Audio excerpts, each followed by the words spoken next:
There's been a civil war waging for the last 2 years, and those asylum seekers or economic migrants who make it from Sudan to the UK have a 99% chance of being given leave to remain. So I spent several hours talking to immigration chiefs here in Benghazi on the east side of Libya. The Libyan National Army has a very good grip on the immigration problem, albeit fighting against a huge crisis with limited resources. There is a very, very clear process of giving people proper health checks, the life-saving care that they need, and then working out where it is exactly that they've come from. Their message to the UK is that you are fueling this problem. You are effectively advertising a great new life for people from sub-Saharan Africa. They actually said, you know, what do you think happens when a guy from Sudan comes up through Libya and makes his way all the way to the UK and gets put in a luxurious hotel and provided with everything? And make no mistake, it is a perilous journey. We see it from the end point. We see the channel crossing as the dangerous bit. But actually where these journeys begin is in the hot desert. Many, many tens of kilometres have to be covered on foot by these migrants, and as many as 1 in 4 do not make it. That means bodies in the desert. The Libyan authorities are having to recover bodies in the desert. About the UK and how much awareness. Please understand the scale of what we are dealing with here with very, very limited resources. Once again, you know, people come in from charities, from NGOs, they use warm words, and the authorities here told me the only thing that we ever get is maybe a few toothbrushes and some nappies for the babies.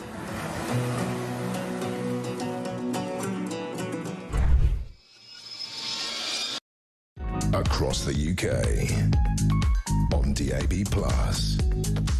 on YouTube, on your mobile, and on your side. This is Talk.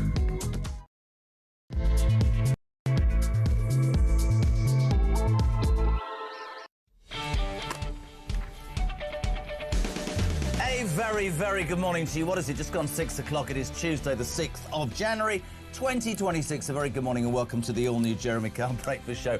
Somebody said yesterday, what was different? I don't know, the background. I'm still sat here. Listen, the most important thing about Talk, the home of common sense, is this is where alarm clock Brits and working Brits come to speak in the morning. So much going on today.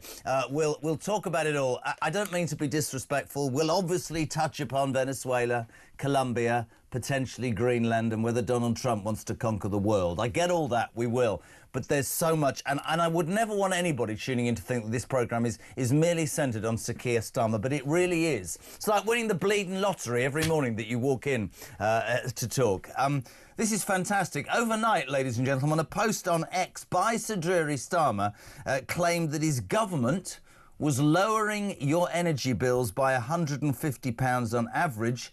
I don't even know what this means, but honestly, Christians never look more excited. He's got his new Christmas jumper and he went, Jez, it's received a community note, which basically means the powers that be at X are saying, you're lying again, Sir Keir Starmer. The correction simply says it's important to note that when Labour first promised that, oh yeah, £300 reduction, the price cap was lower. So actually, the whole thing's complete BS. So Keir Starmer called out this morning by X by pretending to us that energy bills are going down. And actually, there's a bigger issue there, isn't there? How many times has this man either ignored his promises in his manifesto or basically said to us stuff that hasn't happened? He lied to the farming community. He lied to waspy women. He lied to us about energy. Yesterday, I side with Denmark. Sunday, I side with America. The man doesn't know where he stands. I know it's Tuesday. I know it's freezing cold. I know the snow is on the ground and most of Britain has ground to a halt. But Sir Keir Starmer, Today, outed by X. As ever, if you want to be on the show, 0344 499 1000. Get your voice note in nice and early.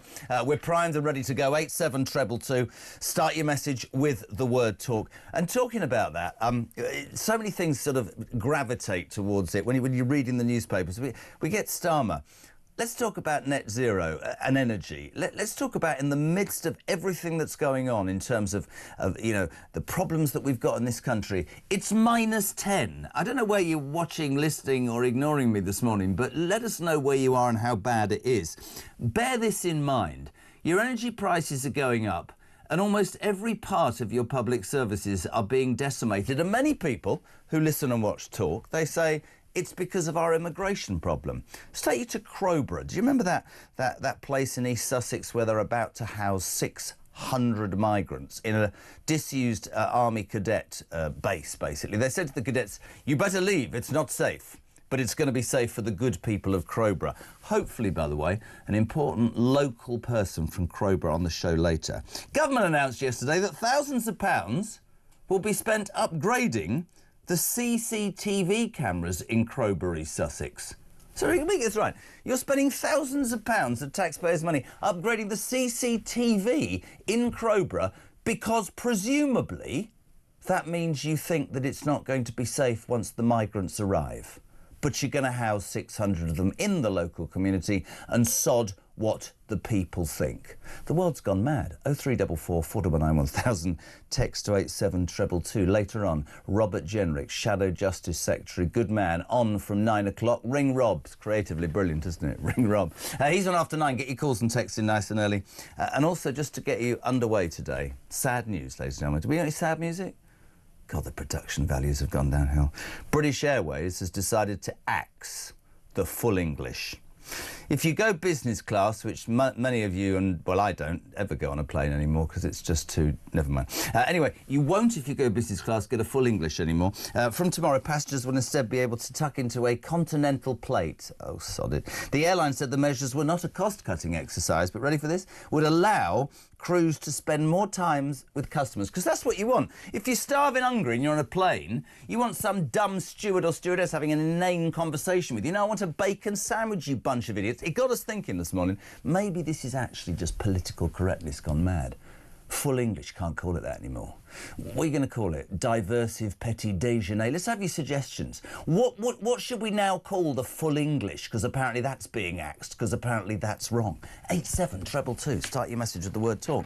Every morning at 6 o'clock they say to me, get somebody in to do the papers, because it's just a nice start. And we welcome this morning a legend, a titan, and a man who likes the country. James Price, good morning. Well, good morning, sir. And on behalf of all of your listeners, congratulations on your new show. Thank you very much. Thank you very much indeed. Lovely to have you here, me old son. And you've got the jumper over the shirt, which means it is quite... How cold is it out there? I think it was -6 when I got in the car this morning. Do you know, I had to walk 57 yards from my suite in that hotel across the... It was nippy. Nippy it was. Well, I was on an inferior channel yesterday, something that rhymes with CBC, and I was up against someone from the Trades Union Congress who thought that it was important for her to descend from heaven to say to employers, you should tell people they don't need to go to work if it's snowy or if it's cold, as if no one had ever thought of this kind of considerations before. So I'm glad to be here with Alarm Clock Britain. Thank you very much indeed. And Alarm Clock Britain, I start with that story about that post on X, because your mouth was dropping open.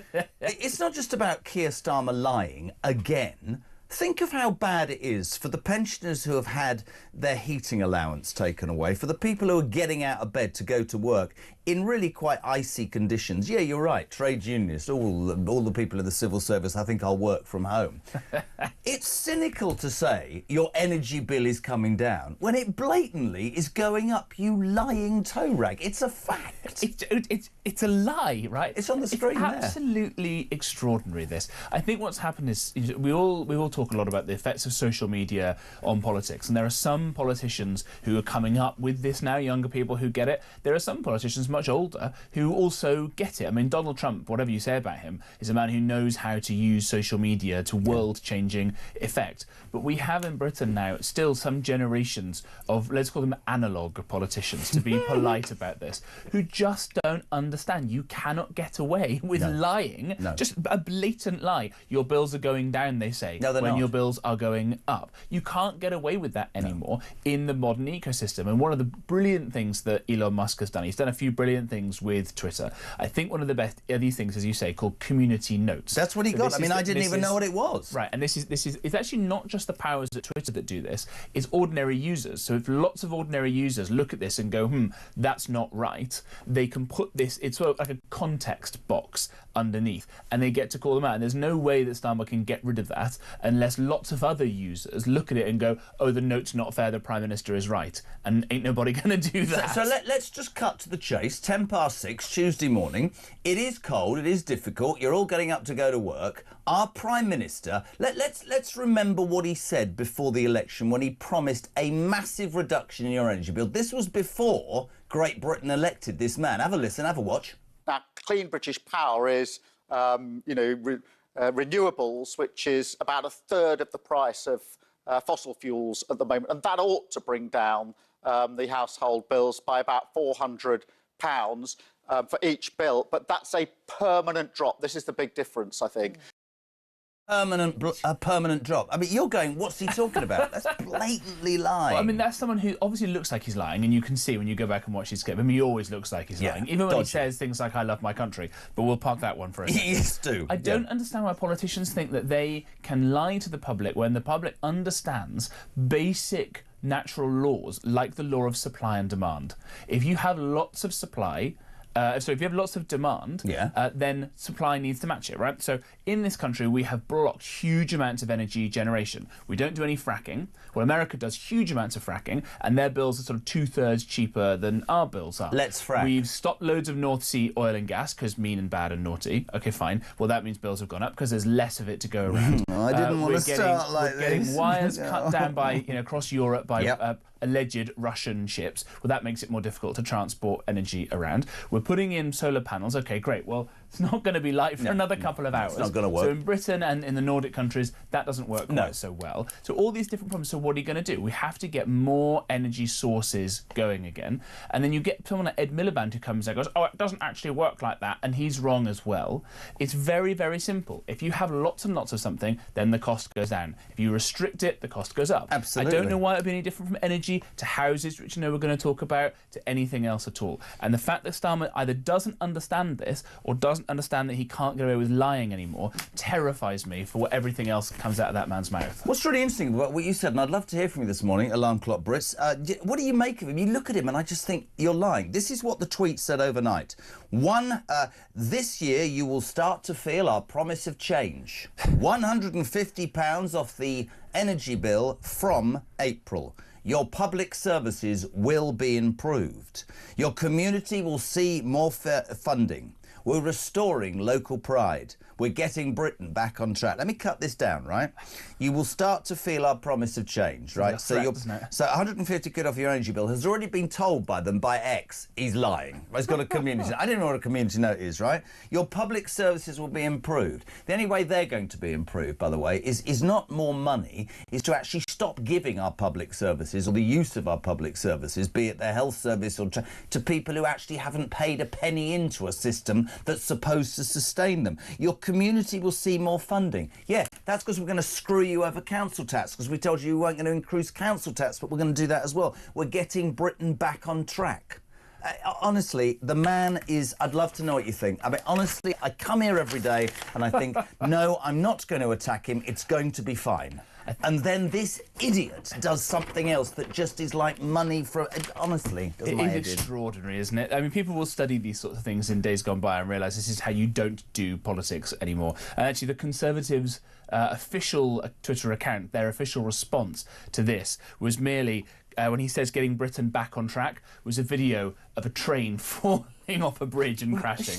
Well, that sounds about right. Absolutely. Now, just on a light-hearted note, I did say the British Airways is axing the full English for business class passengers on some flights from tomorrow. You'll be able to get a continental option, full English. Now, I think this isn't about cost-cutting or spending time. I think this is another attack. I think this is a diverse attack on we can't call it full English. Good morning to Sean. So the full English breakfast madness, how about calling it the colonial breakfast or the evil empire breakfast? Or replace it with soggy bread and gruel called the Keith Stalin Special.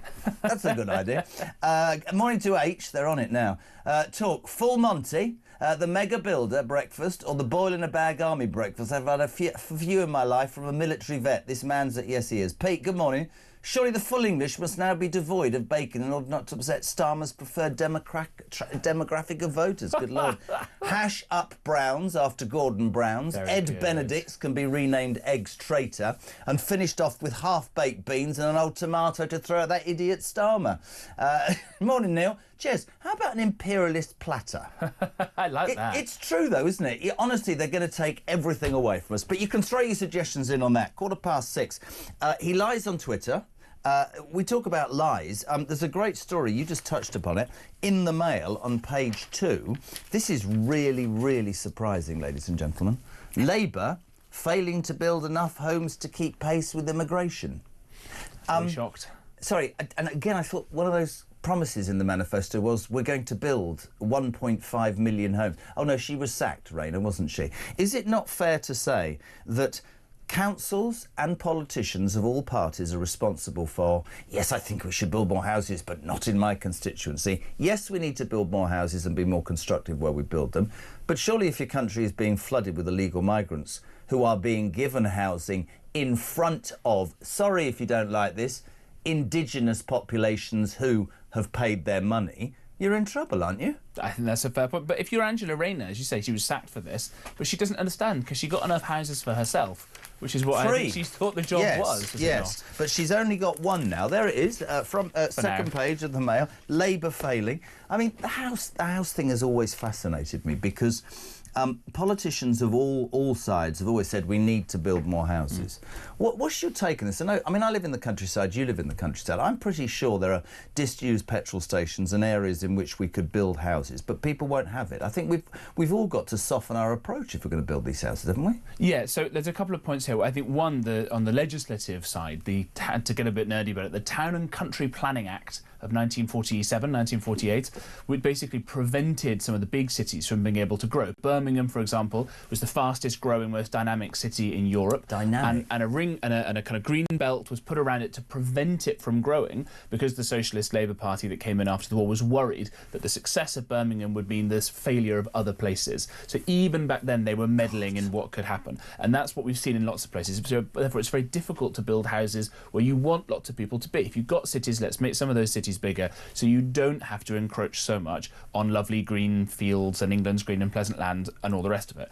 And the second point of this is that we need to have very strict building codes that say that when you build stuff they should look beautiful. I think people wouldn't mind if that big empty field over there had the new city of Bath on it. It was beautiful stone buildings, been designed in a lovely way that looks nice and English and takes inspiration from the great buildings of history. People wouldn't mind that so much, except what you end up getting is horrible, ugly carbuncles like we got in the 1960s when, again, socialist planners tore down nice buildings. Come from Gloucester, was a beautiful place, tore down loads of the lovely buildings and put disgusting eyesores up. And I think the third part of it is the kind of social contract that we have in this country. We don't mind paying taxes when we think it's going to our fellow man, people who also pay in, who've been down on their luck, or we've got the same ancestors going back thousands of years, or more recently people who've come along and totally abide by all of our values and believe the same sorts of things as us. We do have a problem when a beautiful bit of green and pleasant land gets concreted over to house people who've broken into the country, people who are 10 times more likely to commit the most violent and heinous crimes, if not more. We do have a problem with that, and I don't think it's right to suggest to people that this land of their ancestors or the land that they've made their home more recently gets turned into a disgusting, ugly carbuncle to house disgusting, ugly people with terrible values. I couldn't agree more. I'd love to know what you think about it. It's a real debate, that whole housing thing, isn't it? I mean, you have to be, I think, in a position where we have enough housing, but it's a bit like the NHS in my mind. We've got an older population, a much bigger population, and we don't seem, whether it's public services, whether it's housing, we don't seem to have the infrastructure, which is creaking anyway, but there is absolutely no doubt for alarm clock Brits and people who are up now on this cold and horrible morning are thinking, and they'll say it all the time to us, right? Why am I doing all this? Well, housing, you'll get social housing if you're an illegal migrant. Right. But if you've been on the list for a long, long time, not a chance. And I think it's a disgrace. I've said it for a long time. And maybe different from you, I get about England's green and pleasant land, but unfortunately, you also sometimes have to make practical decisions, and maybe decisions have to mean, they call it brown areas, don't they? I mean, brownfield sites. Brownfield sites. There has to be a discussion, but at the same time there has to be a discussion which says, why are we allowing people into a country so utterly readily that is on its knees? After the break, by the way, we're going to talk about the impact of immigration. We'll go back to Crowborough in East Sussex, where we saw many demonstrations where they're moving 600 illegal migrants in. It's 6:20. James Price is here. We just threw out, like we would do, didn't we, about, you know, the English breakfast, because it's the full English is being banned on British Airways from tomorrow on business class, right? This has driven them mad already. Good morning to Cliff in Berkshire. The Kia breakfast would be a large portion of tripe served on a large waffle. Amazing. And good morning to Reg Gardner. I don't know if he's a gardener or he's called Reg, I've no idea. He says the full English on British Airways is being axed because it's far too much sausage and bacon, and they don't want to offend other business flyers. Maybe. Morning, Mark. Without sounding ungrateful, Jez, when bills are over 200 quid a month for some people, how much impact will 150 quid off your energy bill be? Absolutely spot on. Dave, now this is going to cause consternation. Jez, for one, Rodney is probably correct. Energy bills will come down from April when the weather is getting better and we use less. But at least we have breakfast clubs, which is absolutely true. The breakfast clubs thing's a big thing for me. You know, they came to power asking for breakfast clubs for kids. As Mark, top button pusher, a legendary technician on this show, says, what about a bloody breakfast club for us lot? We're up early, there's no breakfast here. We get a banana if we're lucky. Are you allowed to say that anymore? Well, so one of the best things I've ever seen someone suggest is that politicians should be banned from using the word free when they mean paid for by all the taxpayers. Fantastic. That would be transformational. The Jeremy Carr Breakfast Show is free. It's not paid for by the British taxpayer, is it? That's really important. There you go, yeah. 6:21. What do you make of it? Keir Starmer's been caught out by X for lying and saying your energy bills are coming down. No, they're not. Labour's being attacked because it isn't building enough houses, but it is allowing migrants to come into a house. And next we'll talk Crowborough in East Sussex. Back in 3. I'm off for a wee.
Across the UK, on DAB+, on YouTube, on your mobile, and on your side. This is Talk. There you are, my friend. 6:24 on a cold and frosty Tuesday morning. We're live across the UK on Talk. It's the home of Alarm Clock Brits. It's the home of common sense. It's Talk, and James Price is here. We're up in arms. British Airways is basically axing the full English for business class.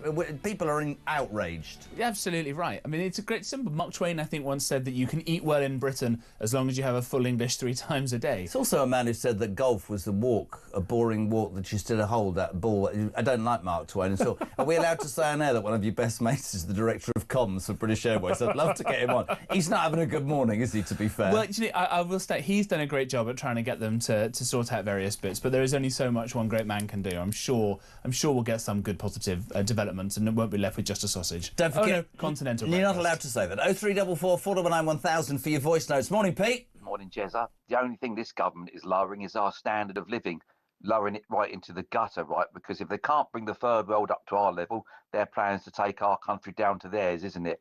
As for Donald Trump, well, you know what? I can't understand why all these lefties are demonstrating. They all want open borders, don't they? Just like Starmer, their hero. Well, Donald Trump took that route, open borders, straight into Venezuela, out of a drug lord, one problem solved in a country. Thousands of people's lives are not going to be made a misery by that man now. Let's hope the next one that takes control now doesn't make their lives a misery. Good morning. Hope you have a great day. Don't be too cold later when you go out in that snow and ice. Good man, 6:25. He sounded a bit like Michael Caine. But can I just say, right, so let's touch upon Venezuela. We might disagree about this, right? I think everybody knows that Donald Trump went into Venezuela for oil, right? Absolutely. But he also doesn't like being called a coward. And Maduro is a hell of a horrible human being. But there are many other dictators, and history will tell us that certain people get involved for their own ends. What I don't want to see happen, and I haven't gone soft in any way, is for the US to do that and then leave, and there to be another situation in another country, and there's already reports overnight of bombs and stuff like that, of issues. I can categorically say that the orange man baby at times infuriates me, but by God, I wish we had somebody with a pair as half the size of his in this country, and Starmer is a pathetic example of a leader in terms of that, but I'm not quite sure where this ends. We've had threats about Colombia, and overnight, of course, he said he's going to go into Greenland, which actually caused Keir Starmer to come out quite... Have we got a clip of him defending Denmark? Have we got that clip, have we? Yeah, this is Keir Starmer, who's off the fence over Venezuela, but apparently in bed with the Danes, if that makes sense. Have a watch, have a listen. The future of Greenland is for Greenland and the Kingdom of Denmark, and for Greenland and the Kingdom of Denmark only. And we're very clear about that. Denmark is a very close ally of the UK, both in Europe and in NATO, and it's very important that we stand by our ally. James, I keep coming back to this. Does he even believe himself? He's getting worse on camera, isn't he? I think he actually is getting worse. And again, for the comms team there, why put him in a room that's that busy that you can hear all that background hubbub so you can't pay attention to the guy? Where was he? It said Reading Berkshire. That's where I was born. What was he doing there? Hopefully not stalking out your birth certificate or... I was born in the front room of a house. Never mind, doesn't matter. I was. And wearing these damn navy shirts that he wears all the time that makes him look like a kind of failed magician. Someone just needs to say, your Prime Minister, Lord Ali's given you that massive spending budget for nice clothes, go and get some. Now, I think on the broad point here about Venezuela, people criticise George W. Bush for full-scale invasions and nation-building efforts in Afghanistan and Iraq, and now they're criticising Trump for maybe not doing enough initially. Let's see how this plays out. Let's remember the United States has access to information and intelligence. Do you think he broke international law, Trump? Because Nigel Farage yesterday said he probably has. I thought that was pretty wet from Farage, actually. Did you?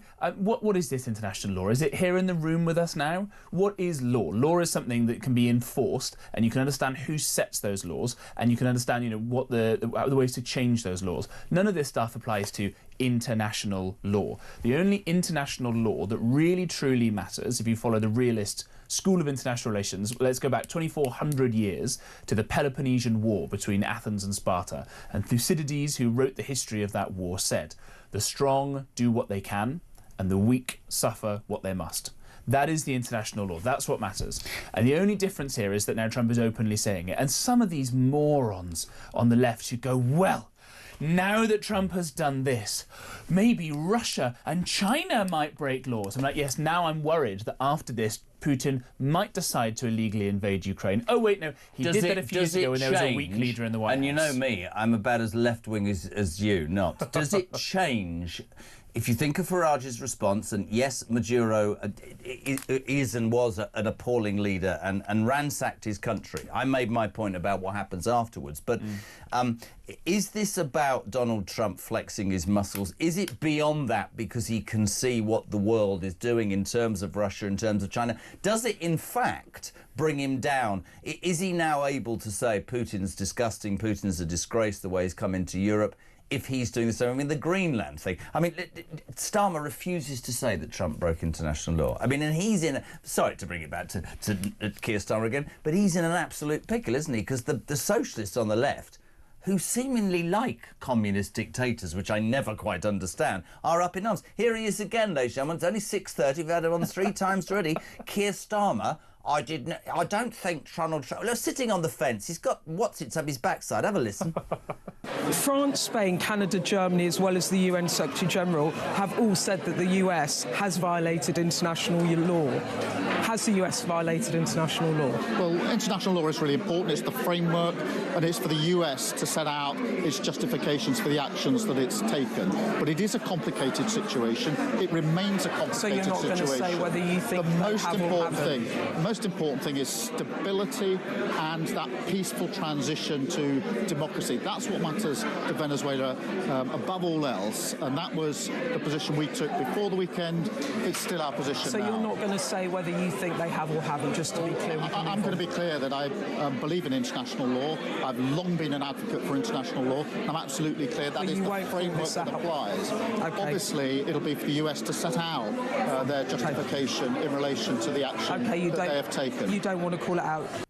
Can I just... Sorry, I met her at the Reform Party Congress. Can I absolutely respect Beth Rigby there? Fan-bloody-tastic. Honestly, if he used the word clear more often, he's about as clear as a fog, isn't he? Honestly, he's got all the socialists going, this is a disgrace. We like communist dictators. That's a bit weird, isn't it? He's just pickled, man, isn't he? Well, he hasn't got a clue. He's trying to triangulate, I suppose. And as Mrs. Thatcher once said, if you stand in the middle of the road, you get hit from both sides. he's got what did she say? Oh, my God, that's my quote of the morning. If you stand in the middle of the road, you get hit by both sides. Exactly. God love her. Exactly. God love her. And she, you know what she would do about this? She came out and she did actually say when Ronald Reagan did the invasion of Grenada, she did some in a nice sort of, oh, we abide by international law, all the rest of it. She called up Reagan afterwards and says, don't worry, I didn't mean it. I know you had to do it to get rid of the commies. So, and this is the point. You've ever seen that movie No Country for Old Men? No. Based on the Cormac McCarthy. Not watching that because I'll have to leave. Right. It's a great bit, and there's a bit in it where the guy says, if all your rules brought you to this point, aka where the guy's about to kill him, what use were your rules? So all these people go, oh, it's really good that Maduro's gone now, but it was done the wrong way. There's no right way to do this under international law. What you've got is loads of Venezuelan people cheering, thinking, we now don't have to eat the zoo animals to survive. We don't have to flee the country. We don't have to suffer massive malnutrition because of this evil communist dictator. And the reason the left is, by the way, angry, because it's one fewer communist dictator for them to cozy up to, frankly. Now we're going to get a world in which America can sort out the Western Hemisphere quite quickly. Let's hope that the evil communist regime in Cuba falls as well. Crucially and strategically, Venezuela has the world's largest oil reserves. Yep. Right? It should be Dubai times 10. It's not because of communism, but what this does, hopefully, if they can sort Venezuela out, is prevent the Chinese from getting access to sanctions-free oil. If something similar happens in Iran, which also has massive reserves, likewise. So what you may find this is a long-term geostrategic attempt to prevent World War III. And I suspect that given that the Americans have a huge amount of intelligence, they know all the defense materiel that China has put into Venezuela. They know about all the other funding and infrastructure. They know about the fact that Iran has goddamn Hezbollah training camps in Venezuela, not that far from America. Maybe these guys with all these amazing intelligence assets know a little bit more about what other world leaders are thinking and plotting and planning than the commies who are out chanting on the streets of Western countries. I love how good you are, but like me, you would very quickly, because I want to move on, you would agree that it's what happens now, right? We can jump up and down about, you know, the how that looked and the reasons behind it. Even if you're Donald Trump, you don't want Venezuela now to launch into civil war because that doesn't sort anybody out. There needs to be an answer, Quite right? the opposite. And I suspect if you're Delcy Rodriguez, who is the new interim who president... I think sold Maduro down the river. I don't care what anybody tells me. I think you're probably right. £1 million on that. I suspect, unfortunately, it's not yet happened to me, but seeing the world's most powerful country, the most powerful country of all time, launch the world's most complicated and successful exfiltration operation, using 150 aircraft to go in there and cutters to cut down steel doors, to nab your boss and carry him away and parade him around the world, I reckon that would focus the mind somewhat, don't you? Well, we said yesterday, well, I didn't, somebody said it and then it went completely nuts. Is it not possible for Trump's special forces to land in England at the dead of night and take Starmer out? I want to bring it back to a major story. It's in all the newspapers and it's probably, it could get lost, this story, but it's really, really important. You'll know, peeps, the little village Crowborough in East Sussex Sussex. This is where there was a long-term army cadet camp which housed hundreds of army cadets. It became apparent a few months ago that the Ministry of Defence was saying to the cadets, we're moving you out because we're moving 600 illegal migrants in. We haven't processed them. We don't know who the hell they are. We're going to give them a phone and a credit card, and we're going to do whatever because we want to make sure that their human rights are looked after. Don't start me. So we're going to move the army out, but we're going to move the immigrants in. Now, naturally, the people of Crowborough, as anybody I think would be, are concerned. Remember Epping. Remember, you know, a migrant hotel next to a comprehensive secondary school and 2 girls were sexually assaulted. And the villagers, the people, very, very concerned and very understandable. No, we're not having it. This is what we're doing, say the government. Overnight, we discover thousands and thousands of pounds, James Price, has been spent, I don't know if it's the council or the government, on upgrading CCTV in the entire village town of Crowborough because there are natural concerns of what? What the migrant men, unfettered populations that's going to arrive, are capable of doing. Why would you put your own people at risk, and you're admitting they're at risk by putting those cameras in? Why would you not do the right thing and stop these bloody people coming to this country in the first place? Outrageous. You are such a cynic. I'm sure those CCTV cameras are there so we can see how they well integrate with the community and how they'll be doing local arts and crafts. Sorry, are you on drugs this morning? Honestly, though, man, do you know what I mean? No, and you're completely right. Crowborough, it's a disgrace. And here's the bit that really gets me. I think Crowborough is a site where people have started now to organise themselves into groups. I think you're going to talk to someone about this later on. Yeah. This is what happens when people perceive that the state loses its legitimacy and loses its control. I don't want to see, I mean, sure, these are very well-meaning people, and I'd probably be tempted to be in a similar situation if it was happening in my neck of the woods. But what we don't want to happen is to see people think that law and order has so totally broken down that they start to take the law into their own hands. I'm going to take you on that.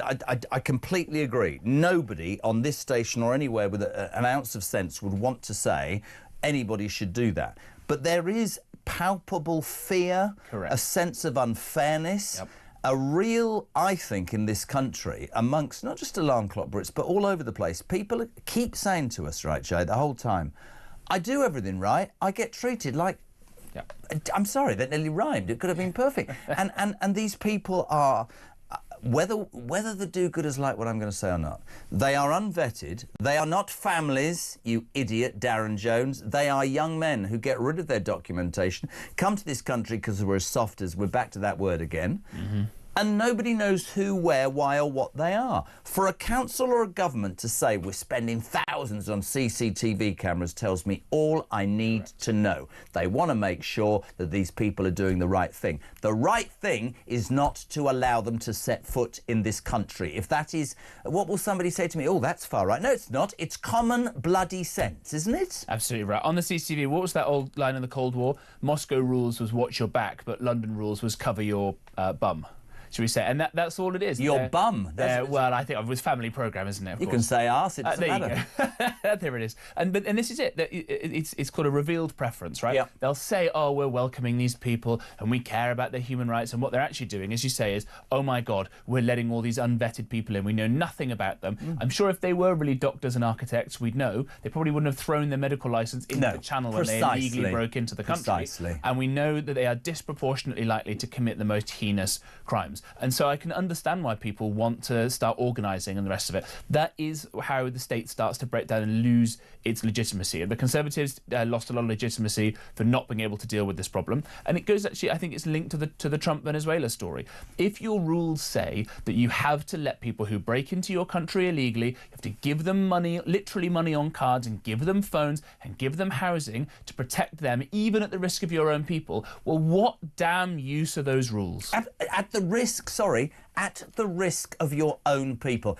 I've got a friend, actually, from Crowborough. I'm going to try and get on. If you are from that area, I genuinely want to hear from you this morning. I think it's an Utter disgrace. And you can look at the headline and go, oh, they're putting CC. That's a good thing. No, that tells me everything I need to know, that the council and the government know exactly what these men are capable of. And, you know, all the do-gooders will say, oh, that's very far right of you.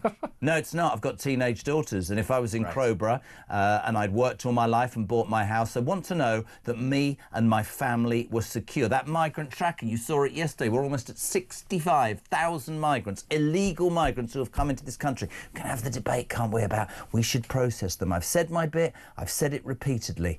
I do not think these people should be allowed to set foot in this country until they are vetted. And if that is so difficult for what used to be a country that could sort stuff out, I've nearly said that word again, then I just don't understand it. Listen, you're waking up. I know we're ranting a little bit. 20 to 7, Tuesday the 6th of December.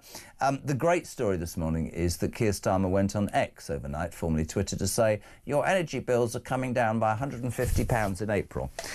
X have done something called a community note, which is basically saying, listen, you lying git, it's not true. So not only do we sit here and say that Keir Starmer lies, I'm just being straight, now X are saying it. Morning, Tristan.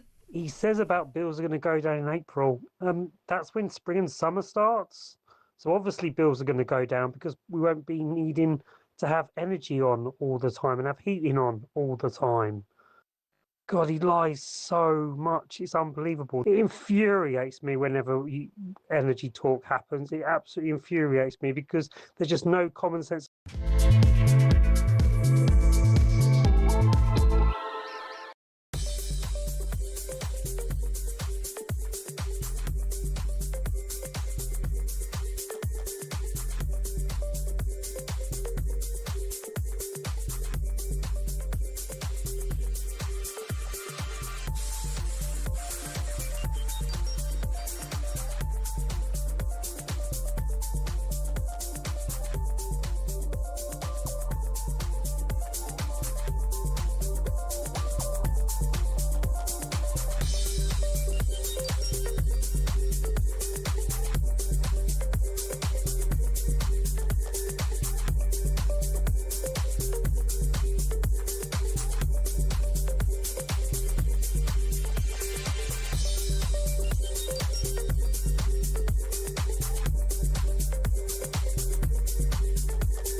Across the UK, on DAB+, on YouTube, on your mobile, and on your side.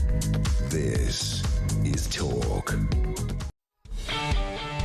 They are, my friends. A very good morning. It's Talk Breakfast. JK here until 10. James Price reviewing the papers. We don't mean to make it all about Starmer, but unfortunately he's done it again overnight. He's lied on Twitter. They've called him out. Morning, Carl.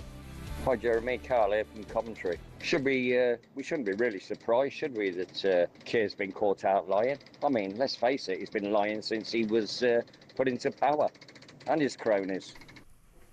Another happy person. Honestly, they hate him. I mean, I've tried, and listen, Christian, I'm being honest. We have given, Jay, the Labour Party, who I used to speak to, and they're in opposition on drive time regularly, right? Loads of them. Come, have the conversation. Yesterday in the Commons, I don't know if you saw this, with the whole Venezuela-Greenland debacle, they got onto it about 5:30. Every single person was there. Kemi Badenoch was there, Nigel. They were all there. The Labour benches were packed. The only person who wasn't there was the Prime Minister. And even Labour MPs, a great piece by Quentin Letts this morning, saying that even Labour MPs are going, Where is he? This man, I mean, Quentin actually said he was back in Downing Street under his Mr. Men duvet, hiding, going, this can't possibly go on. But it does speak volumes about the man. But somebody here, I think it's, it's Burb here from Bradford. On my way to work in Leeds, home tonight at 6 o'clock, guys. 150 quid off my energy bills. Yeah, it's great. That's £2.88 a week. Woohoo. And another thing, how dare he tell me what being British is? I'd love to see that git in a proper English boozer with proper Brits, bloody oddball. He doesn't think much of him either. Morning, Jez. Starmer says public services are going to get better. Ha ha. Wiltshire Council are charging our bin... changing... Oh, don't get me on bins. Our bin collection from 2 weekly to 3 weekly, but my council tax is going up. Fly tipping will increase massively. How is that better off? Natasha, see, she's done it now. Christmas, council tax where I live has gone up 30%, right? 30%? Christmas, because my collection day was on Christmas Day, 3 weeks. 6 children. I have been to the Ruddy Tip. Christian knows this. He rang me and I was on my day. I have taken 16 bags, right? Nappies. I'm not trying to tell you what's in my rubbish. What the hell? It's like that whole thing. If you don't pay your council tax, you get real grief, right? And yet the services go out the window. We don't get our bins collected, but our bills go up. That is what's wrong with this goddamn country. It's outrageous. Right. What most people want from the government is for them to keep the streets safe. Well, we're failing to do that. In fact, we're making it worse by importing all these people in from cultures where they're much more friendly with violence. Yep. They want us to be able to collect bins. Well, as people are writing in, and you know yourself, we're not even very good at doing that anymore. Street lights, I can see a couple on, and you want occasionally to be able to go and see a doctor. Well, struggling with that as well. Yeah, struggling with that. And yet there is just the most astonishing amount of money that gets raised in taxes and then gets spent, and we're still not even getting enough, which is why we're borrowing, and all that borrowing means is we're putting that onto the shoulders of our children and grandchildren. No wonder Starmer looks so bloody miserable all the time. I would just like something to be happy about of a morning. Do you know what I mean? Good morning, Jez. James, loving your backdrop. Really? Oh, nice. He says, Starmer has said on his Twitter that our public services will be improved, and yet Sadiq Khan is talking about reducing or cancelling pensioners' free bus passes. I'm from London. It's an absolute outrage. Christina, great show, guys. Yes, we need more social housing, but only to our veterans and British families also. These illegals should be deported. See, she'd be called a racist, I suspect. Dan's in Lingfield. Been to Lingfield? Not yet. Great racetrack. Love it. Why do you think that you never hear the Green Party shouting about concreting over the Green Belt, but continue to support mass immigration? Their policies don't make sense. Let's have my daily dig at Zach. Is it Zach Polanski? No relation to Dan. That's what he calls himself now. Yes. The breast enlarger. Yes. Hypnotits, as I've heard him described. Probably should give some context for that. Oh my God, that's brilliant. So for anybody tuning in going, did James Price just say hypnotits? He did, and I'll tell you why, that's brilliant, man. The leader of the Green Party, who want to tax everybody to about 70%, and he is such an idiot, by the way. He thinks he can literally fly to Moscow and go up, have you heard this, to Putin and go, he's a very nice man, could you please stop bombing Ukraine? And Putin would go, absolutely. Please give up your nuclear weapons. Yes. Oh, why didn't we think to ask that? Why didn't we just do it nicely? This man used to be a hypnotist who's on his website said he could enlarge women's breasts, and possibly men's as well. I don't want to appear to be sexist. Interesting man, and people vote for that. Hughes in Basingstoke is alarmed to report that over 4,000 houses are planned to be built over a lovely local airfield at Popham. The local council seems hell-bent on the destruction of more greenbelt instead of pushing back to the government that cares diddly squat for the people. Hugh, Sawyer, I get it. But I'm slightly...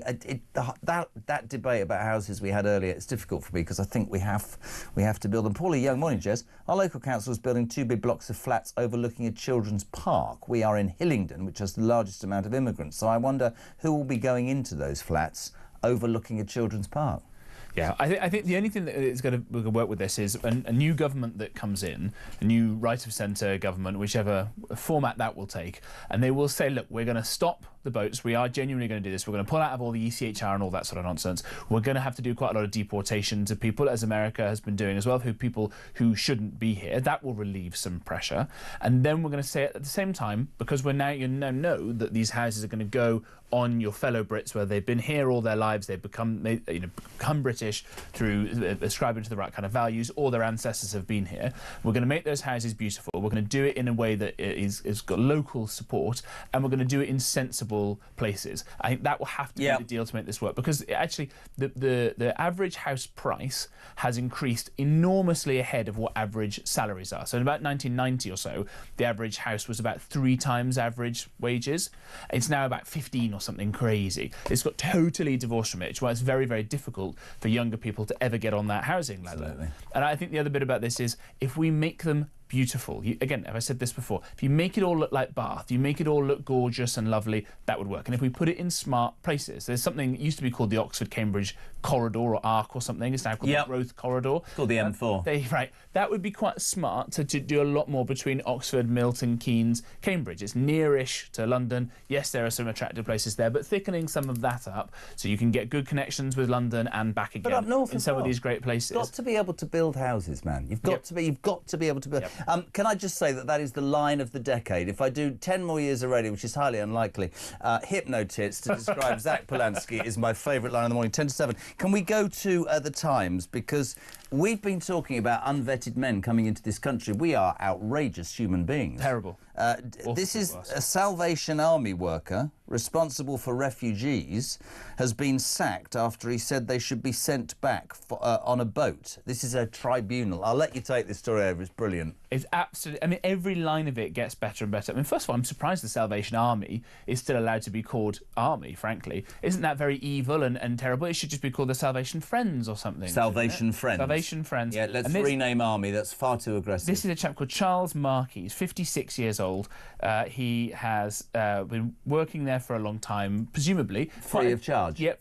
Presumably quite a decent bloke, and says something that I think sounds fairly sensible. If people break into this country, they should go back again. The two most wonderful things about this was that the person in charge of this, the sort of HR woman, her name is literally Karen Good.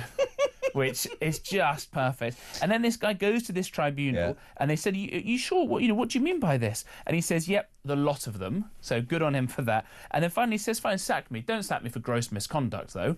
Right? Sack him for be honest about why you're sacking him, that he's saying something. And the last bit about this, it says that his colleagues were shocked by this. And you can just imagine that all these people... Shocked by what? Shocked by him saying that illegal immigrants should go back. Well, I think illegal immigrants should go back to... And I think illegal immigrants should go back, and I'll go absolutely further, and I think I've said this to you before, and I make no apology. It's a new year. I think that we should, and whether Nigel Farage becomes the Prime Minister or not, we should condition and get one of the biggest liners, rip it out, do it nicely. We should train crack team of 2,000 border immigration officials over a year-long period so they know exactly what they're doing. I think the Navy should be in the water. No ship should get to the shore. These people should be picked up off their boats, put on this massive liner. They should be processed within 24 hours. And let me say this, right? If they've reasonable reasons or whatever, come in, red carpet. If not, you are not coming here. You are not coming into this country. You are going to be taken to a detention centre that won't be very nice, sorry about that, and you will very quickly on your mobile phone that I won't be giving you, OK, be telling your friends that it isn't a soft bleeding touch that it's become. I don't think that's outrageous. I don't think that's far right. I think that's common sense. Do you know who else doesn't think this is outrageous or far right? Tony Blair. Right? Not someone who's known for having terribly tight when it comes to our borders, given the huge, the enlargement of the European Union. We could have had a break on people coming in. He said, no, come on in, you come. Was it Peter Mandelson or Alistair Campbell, one of them, who said, we want to rub the right noses in multiculturalism? I saw Peter Mandelson yesterday. Oh, dear. I did. Did you cross yourself and stuff your pockets of garlic? I just looked in awe. There goes the X. I saw him, yeah. Very shocking. When Tony Blair's back in 2005... He wasn't having a wee in the street. He was inside the building. Not this time. No, not this time. He talked about how many people making asylum claims were bogus. So today, 2/3 of asylum claims or so are successful. What was it back 20 years ago when Blair said this? 5%. See, there you go. That says it all. Do you think that in 20 years people have got that much more needing of it? No. Or they got that much better at gaming the system and the system of the kind of blob has grown to become more permissive? Tony Blair said these people are largely, 95% of them wouldn't be allowed in. Now it's 2/3 are allowed in. Anna, what do you make of migrants? Morning, Jez. Anna, sorry. So now we've both managed to come to the conclusion that there's no right way to move a wrong dictator. Can we apply the same logic to the illegals and the unwanted and the overstayers? There's no right way to move them. They're staying here in an unwelcomed fashion and an illegal fashion because the stupidity of the laws that we abide by allow that. So let's start being a bit tougher on immigration, Jeze. There's too much niceness about it at the minute in the MSM. Thank you, bye-bye.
Across the UK, on DAB+, on YouTube, on your mobile, and on your side. This is Talk. Welcome back, my friends. 3 minutes to 7. James Price. So we've talked about Starmer being outed by X because he's a liar. We've talked migrants. We've talked about the need for more houses. We've talked about how the British Airways full English is being axed. We might get one later. Let's finish. Front page of the Telegraph. Rachel Reeves blocks cash for struggling pubs, despite the fact we know that that sector, bless them, have been decimated since the horrors of the pandemic. This government doesn't understand small business at all. It is destroying the hospitality industry, isn't it? Yeah, Big absolutely. time. Absolutely right. And look, what do you like more? And I know some people will be doing dry January. They shouldn't be doing dry January because you know who one of the founders of it was? Alistair Campbell. Just putting that out there again. So hopefully everybody goes to a pub this That'll evening. make me go and get drunk. Exactly right. And I'm all right because actually Alex on Twitter sent me a message at talkTV. Love listening to James Price. I'd buy him a pint any time. How do you know it's him? It could be Alex the woman. That's a very... Oh, yeah, because actually the picture is the guy from Clockwork Orange. So absolutely. Who knows? You're very unfair. So I'm all right. I've got 1 pint in the bag here. But for everybody else, the cost of pints are up massively. And it's not because it costs a lot of money to brew beer. We've been managing to do that for thousands of years. Of course. It's because the huge amounts of tax and duties. Because they say, oh, you mustn't drink. It's very bad for you. Think about the NHS instead. And I think one of the former chief medical officers used to say, every time I look at a glass of wine, I think about cancer. For God's sake, if maybe these people I've had did cancer, and have a few every time I bevies. look at a glass of wine, I think, thank God for that. It's true. true. What a load of... What is wrong with these people? They are, though, very quickly, that whole small and medium-sized business, which I call the heartbeat of Great Britain, that creates jobs and money permeates down and people benefit, is being decimated by this government. Absolutely right. And they don't care about this. How many people around that cabinet table have ever actually worked for or run a small business? How many of their parents have done that? Either, I suspect not so many either. They're all public sector people. The only person who's got any private sector experience is Rachel Reeves, and she lied about how much she's got on her CV. She's still got more than all the rest of them. You'll be back next week. We love having you on. The amazing and excellent James Price. So, Keir Starmer outed by X for lying. It's not great. Migrants in Crowborough. CCTVs have been put up because they're worried about migrants. Well, that's what I reckon anyway. BA are cancelling the full English breakfast. We're not building enough houses. And if you own, go to, or even interested in your local pub, it's going to be screwed by a Labour government that doesn't give a damn. It's breakfast. It's Jeremy Carr. We're here until 10. If you want to be on the next hour, we're going to kick off with Brendan O'Neill. 0344 499 1000 for your voice note. And text throughout the morning, 87222. Start your message with the word talk. Thank you to James Price, and stand by. The news at 7 is next.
Across the UK, on DAB+, on YouTube, on your mobile, and on your side.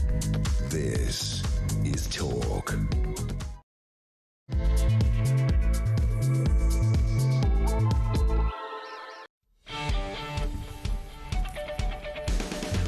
A very good morning to you, my friends. What is it? Tuesday, the 6th of January. We're live across the United Kingdom. Talk, of course, the home of common sense and free speech, and the home of work clock pittance. Can I just say, alarm clock Brits, I was sat here thinking to myself, are you working outside today? How bad? And we're all moaning about sitting in a studio or sitting in our office or whatever. Shout out to everybody who's working outside today. Where are you? What are you doing? How cold is it? How are you surviving? And what do you make of all these people who... yesterday, that story. All the civil servants working from home because it's snowing. Let's give a big shout out to the working outdoor lot. Good morning to you. Listen, so much in the news today. We were telling you at the top of the 6 o'clock hour, Keir Starmer. I know people say all you do is say lies. It's not. Listen, we do our best. But overnight, a post on X by Starmer, which we'll put up. I'm going to read it to you. This is what he said. He went, "This year, you will start to feel our promise of change. £150 off your average energy bills from April. Your public services will be improved. Your community will see more funding, restoring local pride. We are getting Britain back on track." He wrote that last night on Twitter. Yeah. Very immediately, Twitter, X, corrected him. It's called a community note. I've no idea what it means. It says it's important to note this is a lie. When Labour first promised a £300 reduction in energy bills on the 1st of June 24, the price cap stood at £1,570. Today it stands at £1,758.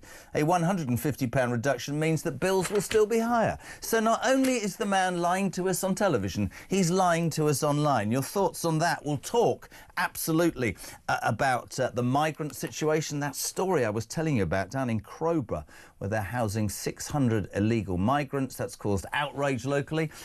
CCTV cameras have been put up by the local government, council, whatever, which for me and anybody with a brain cell would tell me that they expect trouble. So why don't they do the obvious thing and stop these people coming to our country? Is that outrageous?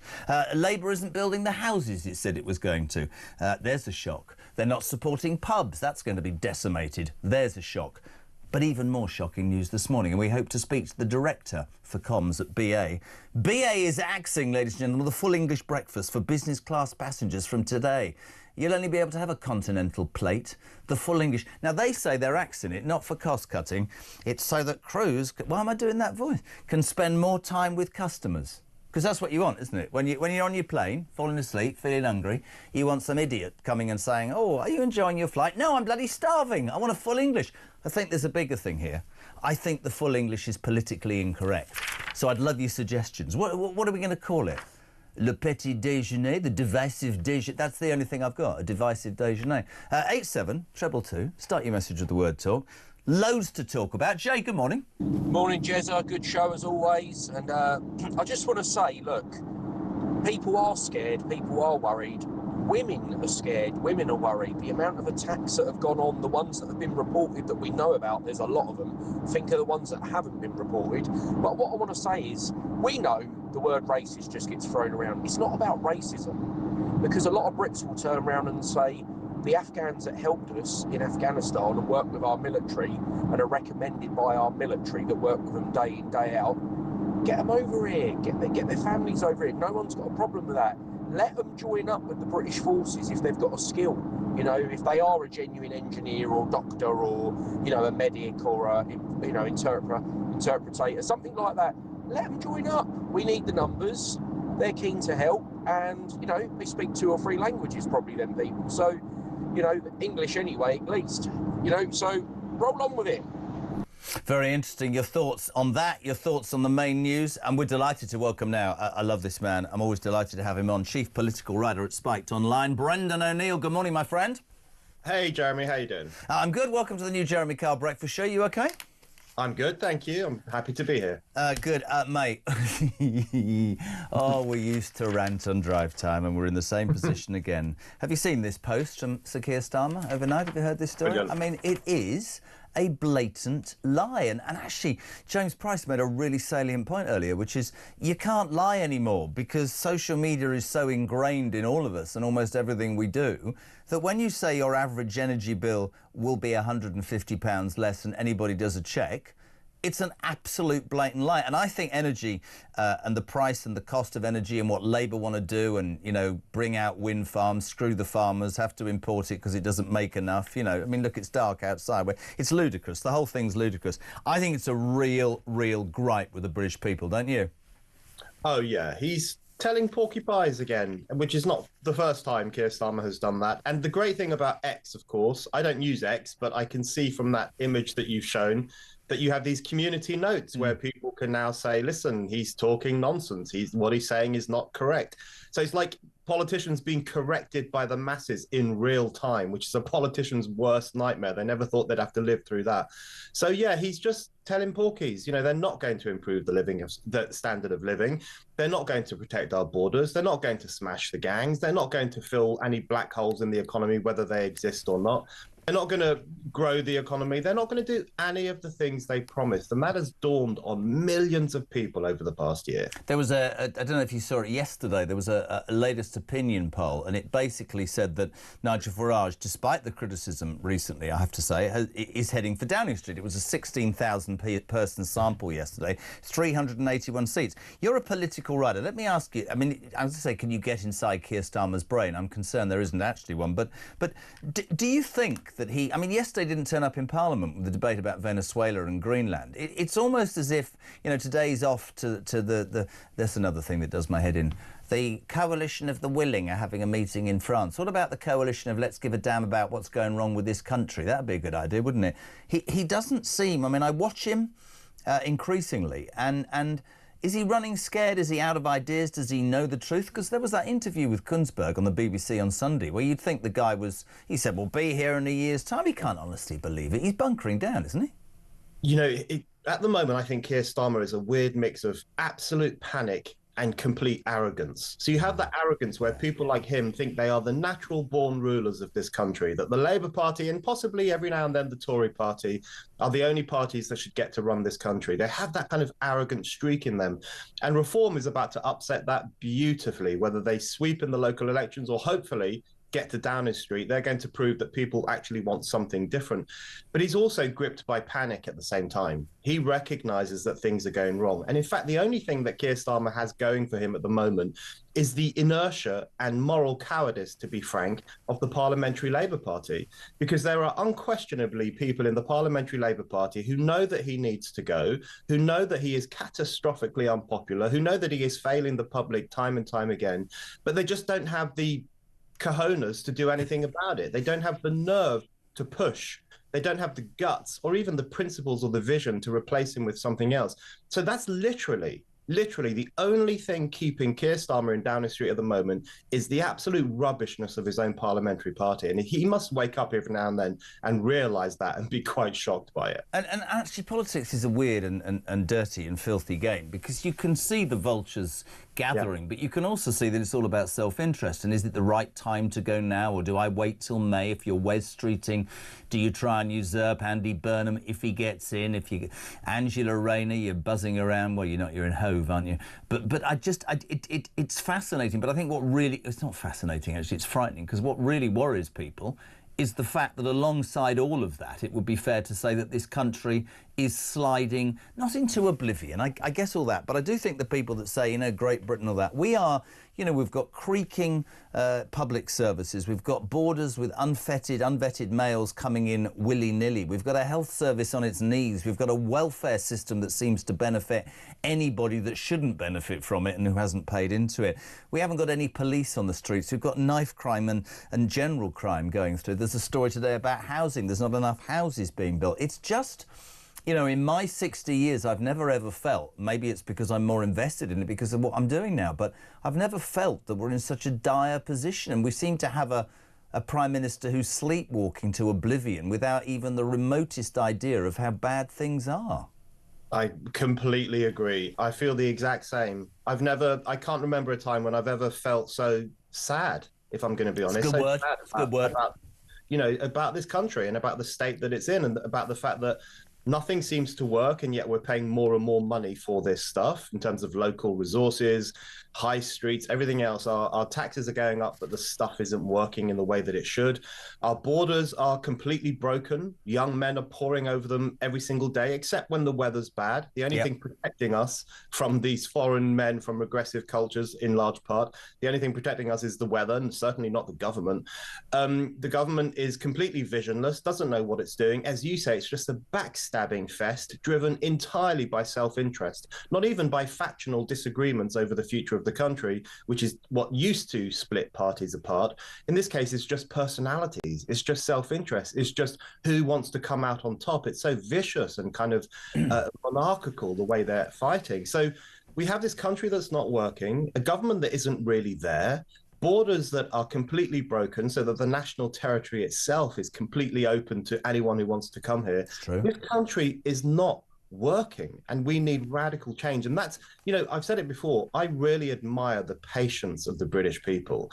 I think a lot of people out there are biding their time. They're watching things in the way that you and I are watching them, and they're saying, listen, the next time I get a ballot paper in my hand, I'm going to strike for change. I think that's a really interesting point, actually, because I think we can both say at our ages, you know, we've never seen it like this. But I do think, and I do it every day and I make no apology for it, I think you can go back to this text I had before Christmas from a guy, and he simply said, I believe the silent majority are waking up. And whenever you say that, people go, what are you saying? I'm not saying anything. I think you're absolutely right. I think the uniparty experiment is done. I think at the next election, starting in the May elections, the British people will show that their voice not only deserves to be, but should be absolutely heard. Can I bring you on to a story, my friend, that I mean, it's not actually got that many column inches, but I think is frightening. If you are tuning in, there's a story. I mean, you'll know Crowborough in East Sussex. This is the Village Peeps, that just before Christmas, the local government announced that, well, actually also the major government, that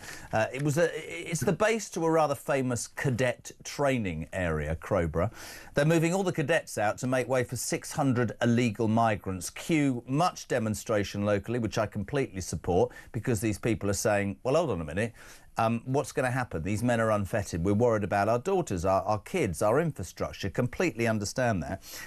We've discovered, a little story in the newspaper, Brendan, thousands and thousands of pounds is going to be spent upgrading 16 grand's worth of CCTV cameras throughout Crowborough and East Sussex, basically, which is, as we said, set to house hundreds of migrants. My question to many people this morning was, so the taxpayer down there is going to be paying to install the highest, most modern CCTV cameras in a little village in Sussex. And why are they doing that? The only reason can possibly be they are terrified about what these migrants will be. And while you think on that, Alison, what do you make of this, by the way? Morning, Jeremy. Regarding migrants, my argument has always been that we shouldn't let them land. But there seems to be a problem with that, and maybe it's because we might break some international law. Ha ha. Anyway, regarding Crowborough, it's a camp, therefore I can see fencing around it anyway. Why can't we electrify the fence, put a tracker on every single migrant so we know exactly where they are? Then the town will feel safer. Then the CCTV that's put up is actually going to be more detrimental to the residents than it will be for anything else. They're going to be watched 24/7. That's the wrong way round. Anyway, this is Alison in South Wales. I'll tell you Bye-bye. exactly, Alison, and I'm sure that my good friend Brendan will agree with me. You couldn't possibly put up cameras and stuff like that. Tracking, this is human rights, for God's sake. These people have more human rights than the people that live in this country. Is it not right to say, without getting on my high horse, Brendan, just don't let them come into the bloody country in the first place?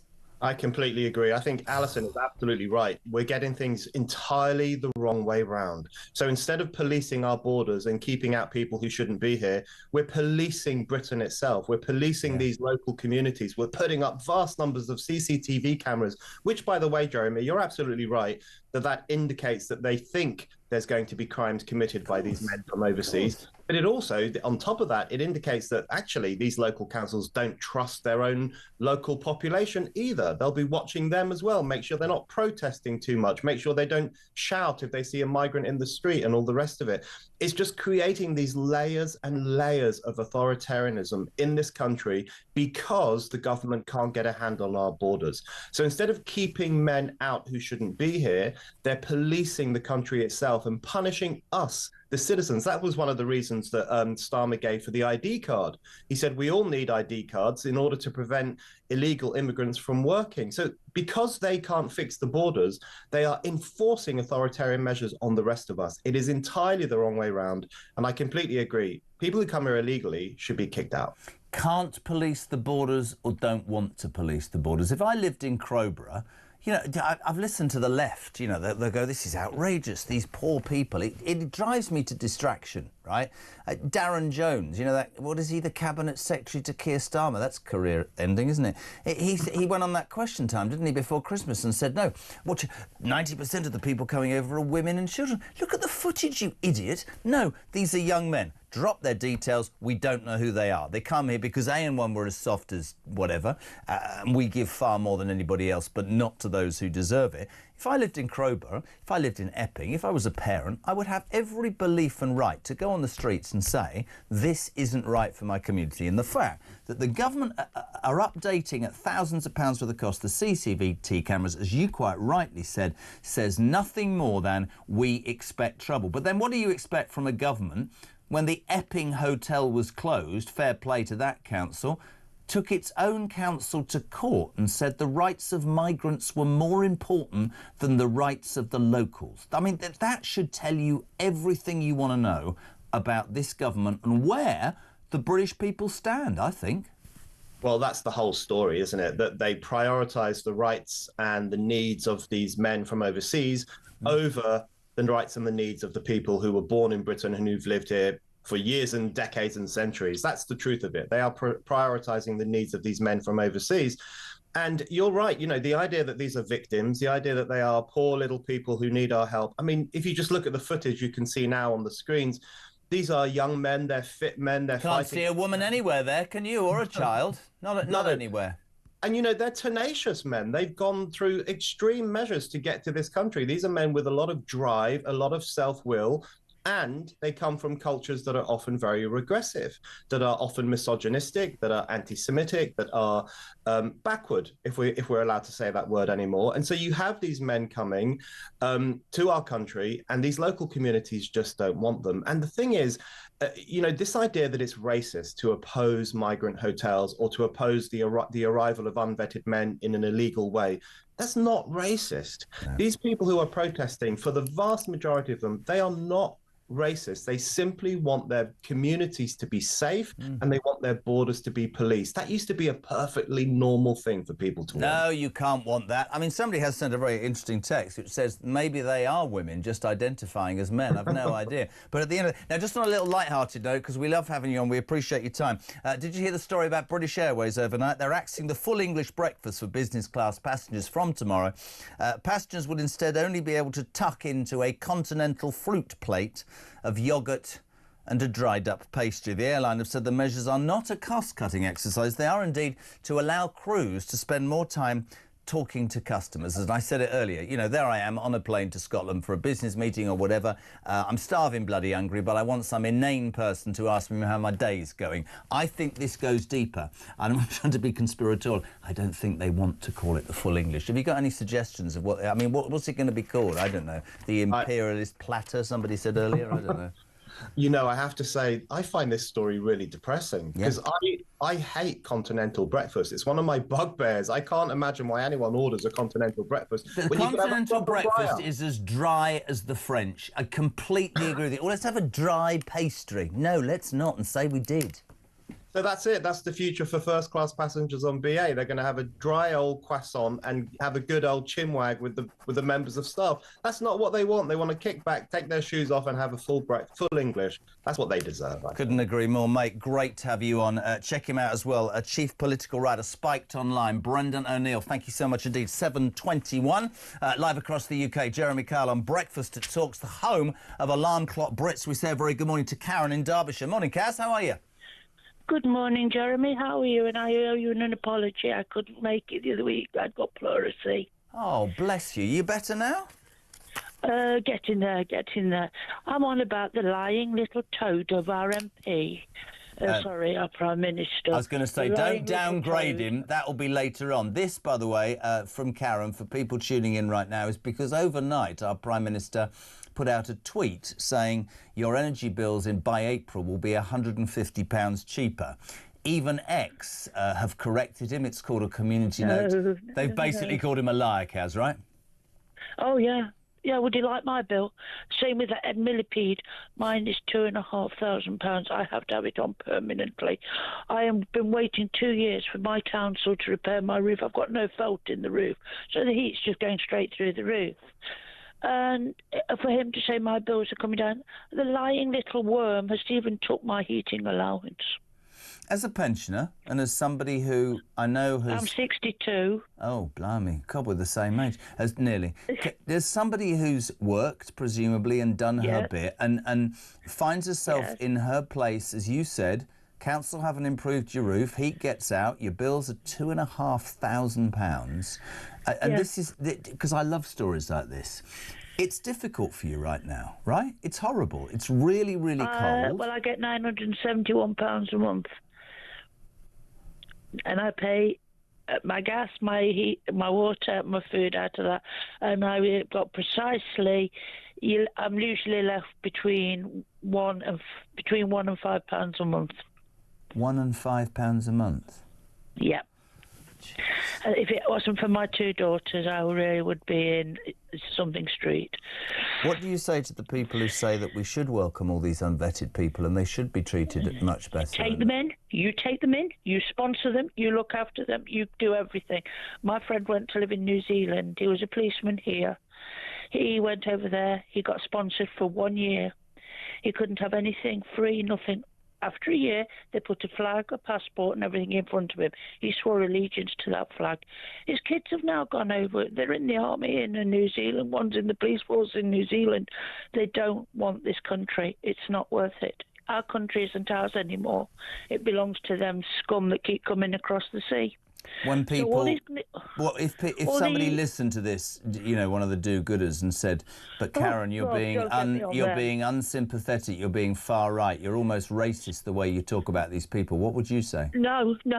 I've got friends of every colour, creed, sex, and whatever. I don't care what they are. You come here, we put you for 1 year. You aren't not allowed nothing. After 1 year, there's a flag, there's a passport, and you swear allegiance to our country. So if we need you in the army, if you're not prepared to do it, get back on that dinghy and get home. We don't want you. They've not come from a war country because they've come through France, Germany, Italy, wherever. Last time I looked, we weren't at war. Jeremy, did you do history at school? I got a degree in it. I don't know why I said that, because I'm crap. Go on. When we went to war with Germany in World War II, we put nets. They sunk them.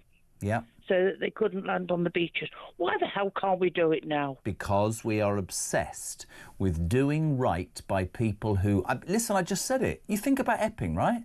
You think about a government that takes a council to court, a council that has successfully, proudly and correctly, in my mind, gone to court and said that this hotel, this migrant hotel, is a disgrace, it's unfair, 2 girls have been sexually assaulted, and the judge says, yes, you're right, we're closing it. And our government says, no. The rights of illegal migrants, do-gooders, before you start, their rights are more important than yours. It's disgraceful. Listen, Kaz, we love having you on, mate. We love you because the stories that you share are real stories, which is what this show is about. We thank you very much indeed. Karen in Derbyshire, you're a pensioner, right? Worked all her life, isn't well, gets £970 a month. Very happy, by the way, to pay my taxes. Wish she got more, wish she was better. Can't heat her house, had a heating allowance taken out. And Mr. Sakia, says overnight on a tweet, your bill will come down. He's lying, he got found out. I also did a shout out for people working outdoors. It's freezing today, -10. Morning, Dave. Morning, Jez. Dave in Leyland. Just done a 6 a.m. boot camp in the snow, then it's off to work repairing cars outdoors. Have a great one. Oh, I thought you were going to break. Thank you very much indeed. Sit.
across the UK.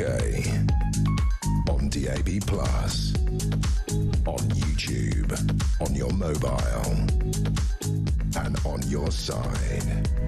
This is Talk. Welcome back, my friends. 7:30 Tuesday morning. It's freezing cold out there. JK on Breakfast to Talk. Thanks for tuning in. We're talking about Keir Starmer outed overnight as a liar by Twitter or X or whatever you want to call it. He said your electricity bills are going down. They said you're telling porkies, you're lying. There's a surprise. We're talking about migrants, Crowborough, East Sussex. They're putting up CCTV cameras because presumably they're concerned about what's going to happen. That'll upset a few. Housing, apparently Labour aren't building enough houses. Pubs, they're screwing the pub industry as well. And of course, the big story of the morning, the full English breakfast being axed by British Airways on business class flights. Apparently it's not a cost-cutting thing. It's about crews spending more time having a chat. I don't want to talk. I want a sausage sandwich. Morning, Dave. Morning, Jezza. About the British Airways English breakfast, don't worry too much about it. It's quite glad it's going because it's absolutely disgusting. I had one back in the spring, flying back from Oz. I know, first world problems. It was literally the worst thing I've put in my mouth. All right, but sorry? It's the worst thing he's ever put in his mouth. 7:30, loads in the news. Of course, the Venezuelan story will not go away. Yesterday, Maduro, paraded by the Americans, went to court. He said, I'm a prisoner of war, screams the headline on the front of the Daily Telegraph. Many people have lined up to criticise Trump, who's now making noises about Colombia and probably Greenland as well. Starmer's fence sat over Venezuela, but apparently he's going to stand with Denmark. I've no idea. What happened last night, though, was quite interesting. There was a protest. I'm going to have to control myself here. There was a protest outside Downing Street from a bunch of protesters who said, no war on Venezuela. Please release Maduro. He's a good man. We've got a spokesperson. I don't want to disrespect anybody's pronouns. Peace and Justice Project. Samuel, is it Sweek or Squeak? That's me, Samuel Sweek. Yep. Samuel Sweek. How are you, sir? Welcome to the show. Sorry, so you were there in Downing Street last night in the cold, shouting and protesting. What were you protesting about? Well, about thousands mobilised on Whitehall last night to protest the UK's silence on Trump's unilateral action. To essentially bomb Caracas in Venezuela and kidnap its sovereign leader. Obviously, there are many criticisms to be had of Nicolas Maduro, but the protest is about the US imperialism and picking and choosing which leaders it does and does not like and which states it feels it can and cannot intervene in. It sets a very dangerous precedent.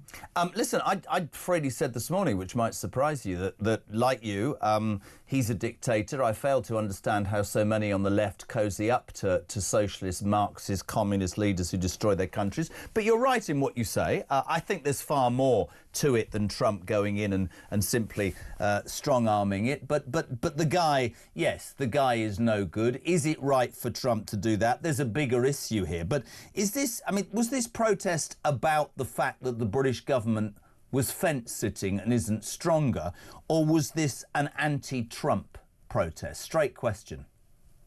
Well, I think, from my perspective, certainly it's on the British government's complete inaction. We watched Yvette Cooper last night in the House of Commons give a rather sickening display of fence-sitting, but also, hypocrisy. Obviously, the UK maintains democratic relations with Venezuela, as it has done for many years. So it's untrue to say that they don't recognise the legitimacy of the leadership. Let's talk about that quickly. You said he's the sovereign leader. Is he elected? Because the elections were fake and false and contrived, weren't they? Everybody knows that. Yes, of course, there are huge criticisms and questions to be asked there, but that's not the question for the day. It's about picking and choosing which leaders the United States wants to and does not want in power. A question for another day is, of course, how Nicolas Maduro has held on to power. I'm not being picky. Why is that for another day, pal? Because of the precedent that it sets, and Donald Trump's how he's spoken about Greenland, how he's spoken about Mexico. Where there are absolutely and Colombia too, where there's Canada. Absolutely no questions about the legitimacy of their leaders. Venezuela is a test case of Trump's might, and we saw yesterday. But you just said, I'm not being pernickety at all. You just said there is no question about the legitimacy of the leaderships of, say, Greenland, Denmark, Colombia, maybe we can argue on that. But you've touched upon it. The reason I'm not picking, I'm trying to make a point here. My concern is what happens to Venezuela afterwards. And like you, I absolutely. It was disgraceful that our Prime Minister yesterday was the only person not in the Commons at 5:30 when that insipid Yvette, is it Fielding? No, she's the one that does the ghost thing. Yvette Cooper. I completely get you, right? Because he should either come out and say, but he's terrified of Trump. He's absolutely terrified of Trump, and Trump treats him like an absolute imbecile, which I'm afraid is another thing that does my head in, because internationally we look as weak as we've ever bloody well looked. I get your point. You've put it brilliantly. Probably Maduro should not be in power. Yes, it's all about drugs. Are there instances in the past where nations have gone into other countries and brought a man out who they don't like and said, you're a drugs lord? I don't know. But I will say this about Trump. Like him or loathe him, this is a man that does what he says he is going to do. My focus, and I agree with you in terms of what you're saying, right, is that we've got a Prime Minister and a government that doesn't ever do what it says it's going to do, and anything it does say it's going to do, it blatantly does the bloody opposite, whether it's sitting on the fence over Venezuela or telling people their energy bills are going to go down, which is a blatant lie. How would you protesters respond to the fact that thousands and thousands of Venezuelans were on the streets celebrating the capture of Maduro?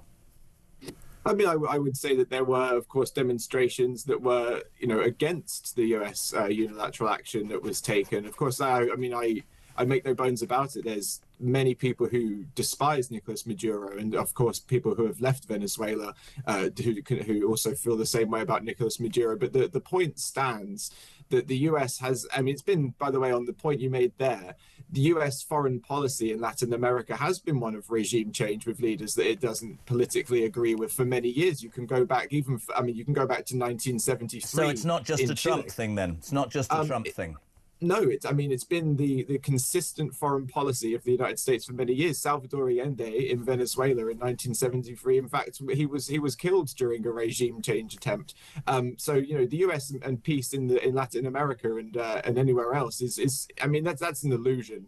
And Trump has been very flagrantly clear, actually, in his remarks after Nicolas Maduro was taken out, that this is about oil. This is about letting US companies in and having free reign over Venezuela. I don't think it's about you. I think it's about making sure that Russia doesn't get sanction-free and China oil. That's what I would say. Can I ask you? Sorry? Perhaps, but there is certainly an element of US extraction of natural resources. No one's talking about now. Trump is not talking about the transition of power or recognizing the opposition government as the victors of an election. He was very clear that this was about oil. Have you heard the story that they reckon that the woman who's been sworn in as the interim president, Delcy Rodriguez, there are reports this morning that she met with officials in a safe country, Qatar, some months ago, and actually might well be behind Maduro being ousted. And actually, it's very interesting. Can I just bring you back to last night's protest? There's old Jeremy Corbyn doing his thing. Can I ask you a question, right? Two things, and I'm not being disrespectful. I'm really glad to have you on.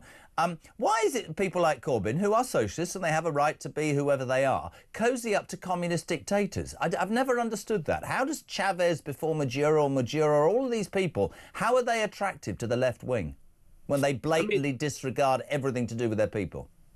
Interestingly, just on that point, Chavez, another example of US attempted regime change, but a mass popular mobilization behind him in 2003 brought him back to power after he was very briefly removed by a US intervention. And I don't think it's a case of cozying up to dictators. I think it's standing up. Our government could take a lesson or two from people on the left and actually stand up against people like Trump, who are lauding themselves over nations and asserting themselves as a dominant But do you not force. think that our government should also stand up against communist Marxist regimes that destroy people's lives? Because we're standing up against Ukraine, against Russia. Why isn't he coming out against what Trump's doing? Is it the special relationship? Why isn't he coming out and criticising Maduro? Why do we have a leader that... did you believe, genuine question, right? Did you believe that last night you will effect change? Stood there in Downing Street? And I respect you for having a right of a voice. Of course I do. Well, I think that's it. The government has, very clearly, we're in a Labour government now, which has a massive election mandate in the House of Commons after the election in 2024. and has done absolutely nothing with it. I think protests are important. We need to be on the right side of history. We need our government to be on the right side of history. But time and again, Labour and Keir Starmer have shown they are not willing to listen to the people. They have a massive mandate and have gone back on so many of their election. I don't think whatever side of the political fence you are, that anybody, Samuel, could disagree with what you're saying. We started today with this thing about, you know, lying about energy. Can I ask you something? Not being disrespectful, being straight. Has your project also protested for Palestine? Of course it has, yes. But is that forgotten now? Maduro's the one. Of course it's not forgotten. No, in fact, actually, our Peace and Justice Project is launching its report after we did our Gaza tribunal at the end of last year, which brought together 2 days' worth of evidence of people who were on the ground in Gaza, and which will implicate the UK government in being actively involved. Do you not think your project should also protest against how anti-Semitism is rife, certainly amongst the Labour Party, when the man that you went and supported last night, Jeremy Corbyn, was in charge? Anti-Semitism, I've many Jewish friends. I think that's appalling as well. Well, as a British Jew, Jeremy, I do actually think that the fight against anti-Semitism is one that we all must take on. Yep. And I think that certainly the government has a responsibility to do that, as does every civil organisation, and does indeed combat racism in all of its forms. Can I say something? And this is actually genuinely a true comment, and it's not condescending at all. I've done this a long, long time, and I've always, whenever sort of organisations like yours put somebody up, they're usually about 11, and they've got nothing to say. I'm glad I mean it respectfully. I'm glad you came on. We don't have to agree with all things. We agree on the ineffectiveness of this Prime Minister. I might disagree with what you say, but by God, and I'll tell you what you won't like, I'll tell you this. I also, with the Orange Man baby, there's many things I don't like, but I will give my one remaining testicle, let's not get into why I've only got one, I will give my one remaining testicle to have a leader in this country who had just a bit of Trumpism in him, who had the ability or the courage or the desire or the verve to say, this is what I bloody well believe in. We don't know where Starmer stands, do we, Samuel, to finish, in anything, really? Starmer stands on the side of the strongest voice in the room because he does not have one himself. He is a pitiful and pathetic leader. Who the hell would have thought that you and I would have agreed on that, my friend? Thank you for joining us this morning. Appreciate it. It was at the protests last night. Spokesperson for Peace and Justice. I think I need to go and lie down in a dark room. What the hell's happened to me? 20 to 8, back in 3.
Across the UK, on DAB+, on YouTube, on your mobile, and on your side. This is Talk. The excellent Ian Collins there. He's on from 1 o'clock this afternoon after Julia Hartley-Brewer, the Queen of Westminster, on from 10 o'clock this morning. That's how we line up on Talk. What is it? 7:45. Tuesday the 6th. A shout out if you're working outside. Where are you working outside today? It's -10 in places. How are you surviving? Obviously just by working. Nah, sit at home. It's too cold. Be a civil servant. Let me know where you are. 87222. Richard in Leicester. Samuel Sweet.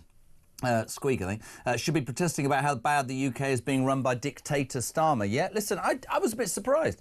You've got to give people the right. I don't disagree with some of what he says. I disagree with presumably most of it.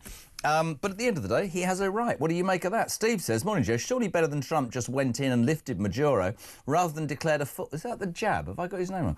Rather than declared a full-blown war like we did with Saddam Hussein. Actually, looking at Maduro... Maybe he looks like he would have to have Majero. I've no idea. I wouldn't be. Morning, Jez. Oh, here we go. Here we go. Full English. They call British Airways, for God's sake, says Howard in Suffolk. Morning, Jez. They call British Airways... Oh, yeah, we've done that. Is it a surprise that British Airways are ditching the English breakfast and replacing it with an EU snack? No, you see, that's the point. That's what's happening. British Airways are doing it as well. The world's gone barking mad. Samuel Sweek, who was protesting last night in Downing Street, basically saying that our Prime Minister was sitting on the fence and that Donald Trump was following on a US policy that says we can go into any country and change things around. Let's get a US perspective. Ryan Harris, US journalist and broadcaster, 7:45. Good morning, Ryan. How are you? Good morning, Jeremy. Glad to be with you, but disappointed to hear that BA is scrapping the English breakfast. Well, listen, nothing works in this country, but I have a concern, sir. You're in California. Tell me, I'm concerned for your safety. You're sitting on your porch. I lived in America. We used to sit on the porch a lot. Are you sitting outside? I am indeed. It's the only place I can get some peace and quiet to join you. I understand that with 6 kids, but what about bears, my friend? I don't want to be doing an interview when a bloody great brown bear comes from nowhere and takes out my interviewee. Are you ready and concerned and ready for that? I am not in the woods, but I do actually have a salt gun handy. If I needed to scare a bear away, I could use it. Only that would happen to me. Not that we're condoning anything. Just if you see Gavin Newscombe, just keep your... Anyway, there we go. Ryan, good morning. Lovely to have you on. Interesting, the last guest I had was part of a protest last night outside Downing Street because Starmer has been accused of sitting on the fence. I made the point to him that I'll make to you. You can see pictures of bloody hell Jeremy Corbyn there, who seems to make a history of cozying up to dictators. Maduro yesterday in court, he says I'm a prisoner of war. Donald Trump goes into Venezuela, pulls him out. It's all about drugs. No, it's not. It's about oil. In America, what's been the response to Trump's not invasion, but what's happened in Venezuela? Because I read a really interesting stat overnight. His approval rating has gone up 5% since it happened. Is that right? Well, 5% from pretty low is, not exactly a great improvement. And if you look at the polls, you've got, it's not a majority, but a plurality who oppose the move and another 30% who are unsure about it. So there's really only about a quarter who are actually in favor of it. And it's because even among Trump's MAGA base, they didn't want to get into another war. He, declared himself the president of peace. He's trying to win himself the Nobel Peace Prize. And, as he says, well, we're in charge in Venezuela. Well, if we're in charge, that means American boots on the ground. Yeah. And so far, we're not seeing that. And actually, overnight, there were also, yes, there were thousands saying, great, he's gone, but there was also gunfire and you could see explosions around the presidential palace. I was watching that overnight as I came in to do the show. My concern, I said at the top of the show, is manifold, but mostly what happens, and I think we're getting that vibe from you, what happens to Venezuela when this is done? Is it going to become a situation that has happened before to your country, with respect, where you go in and do something, leave it, and the whole thing goes to... We have a phrase over here I'm not allowed to use, but you know what I'm saying. I know exactly what you're saying, and I think I know the phrase as well, Jeremy. But what you've seen here is, and you said it, they went in and plucked out Maduro and his wife, and they left the Maduro regime in place with Delcy Rodriguez now having been sworn in.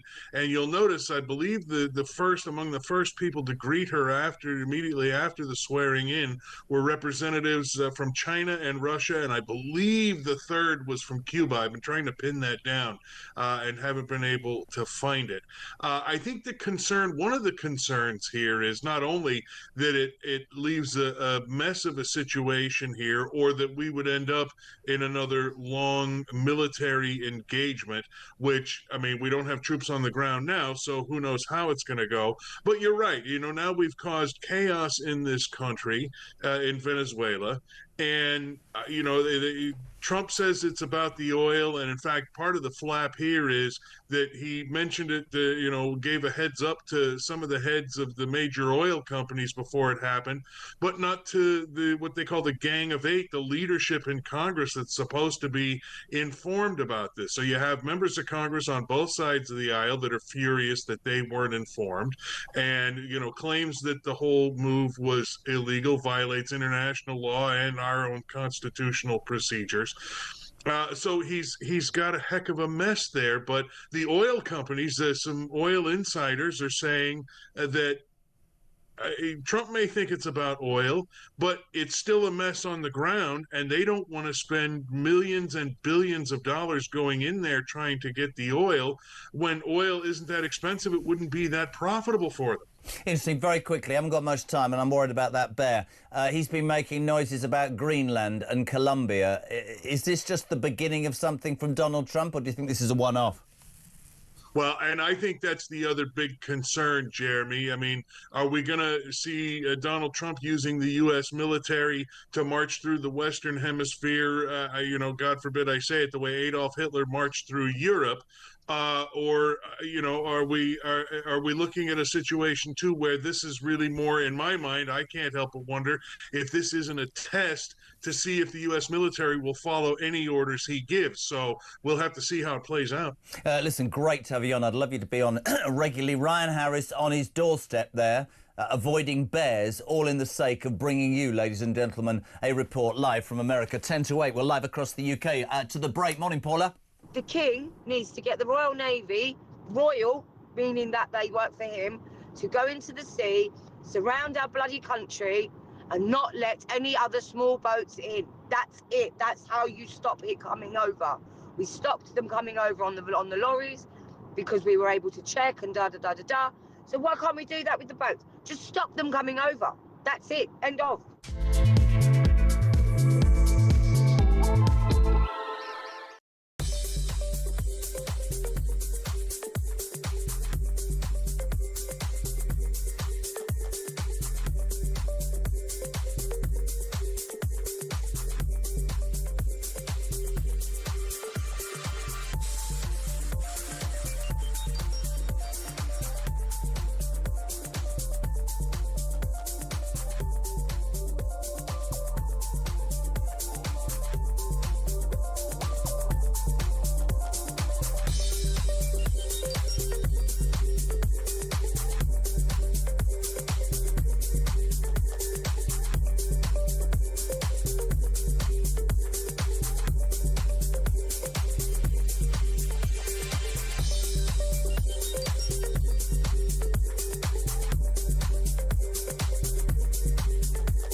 I was sat in the tent and he was showing me through photos of his phone, scrolling through.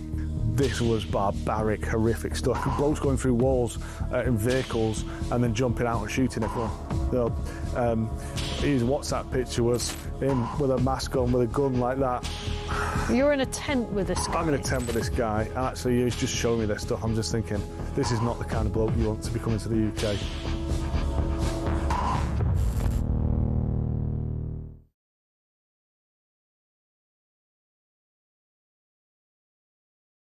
Across the UK, on DAB+, on YouTube, on your mobile, and on your side. This is Talk. Welcome back, 7 minutes to 8 o'clock. Here's a story for you that we found. One of the country's greatest arrays of Victorian cast iron street furniture is being replaced with cheap and banal alternatives, says a campaigner. Canterbury's collection of historic lampposts is steadily being reduced by Kent County Council, which plans to replace the estimated 250 that remain. This is like, you know, cast in the city at a foundry. Well, we're supposed to be proud of things. We're tearing down statues. Now we're getting rid of Victorian architecture. We say a very good morning. Two people on this story. Peter Osborne, he's the councillor and cabinet member for Highways and Transport at the Kent County Council. He's going to be on one side of the screen if you're watching. Guy Mayhew is a campaign coordinator and co-chair of the Canterbury Society. Let's start with Guy Mayhew very quickly. Guy, we haven't got much time. This is disgraceful, isn't it? Good morning, Jeremy. And yes, absolutely. It's a concern of us as a Canterbury Society, as a civic society that wants to safeguard and protect Canterbury's historic interests. I think it's important to say KCC have the power to maintain street lighting, but the way that's exercised depends on how the planning authority, which is Canterbury City Council, set those rules. So what we're calling for with our campaign is to ask Canterbury City Council to exercise its rights as the planning authority to safeguard these assets for generations to come. Well, actually, let's talk about that. Assets of years to come. Many were cast as a foundry in the city. The City of Westminster and Edinburgh said only Canterbury, apart from those who retained a full set of bespoke 19th century cast iron street lamp standards. Now, so I fully support this. Now, I think this is going to shock people. Peter Osborne, cabinet member for Highways and Transport at Kent County Council. You're a Reform councillor, my friend. Quite right. So what is Reform doing, tearing or wanting to be behind, tearing down architecture that's Victorian? It's all about being British, my friend. Well, it's disgraceful if it was true, which it's not true. This was started in 2018 by the previous administration. Right. We're not tearing down anything. I don't know where they've got. I mean, spreading misinformation like this is not helpful to them or to us. So this is fake news? Absolutely. Well, get him back on the screen. Hold on a second. This is great. This is, well, honestly, we've got a man with a gun and shooting bears or attempting not to shoot bears in America, and now we've got Peter Osborne saying that you, Guy Mayhew, are talking absolute tripe, man. Speak to him. Well, I very much appreciate confirmation that they aren't going to be removed wholesale, because what we've been advised is that structural testing has been undertaken. That's been disclosed to residents, to concerned residents who have contacted us. And ultimately, the testing regime says that if an asset is cast iron, it automatically is high risk and therefore needs to be replaced with a suitable alternative. And the alternative isn't suitable well, let's for hold on a Canterbury's second. UNESCO setting. Pete, you're saying that's absolute rubbish. It's not happening under a Reform council. Never in a million years. You know us better than that. So what's actually happened is that some of these... I mean, I read the article, the Times article. I read it last night late. You know, about there was things in it about, oh, if you paint them, they'll last for donkey's years. But the bits that are failing are underground. Now, unless I get a team of borrowers in to tunnel underneath with a paintbrush, how can we paint it underground? We're going to replace these things, and this has been going on.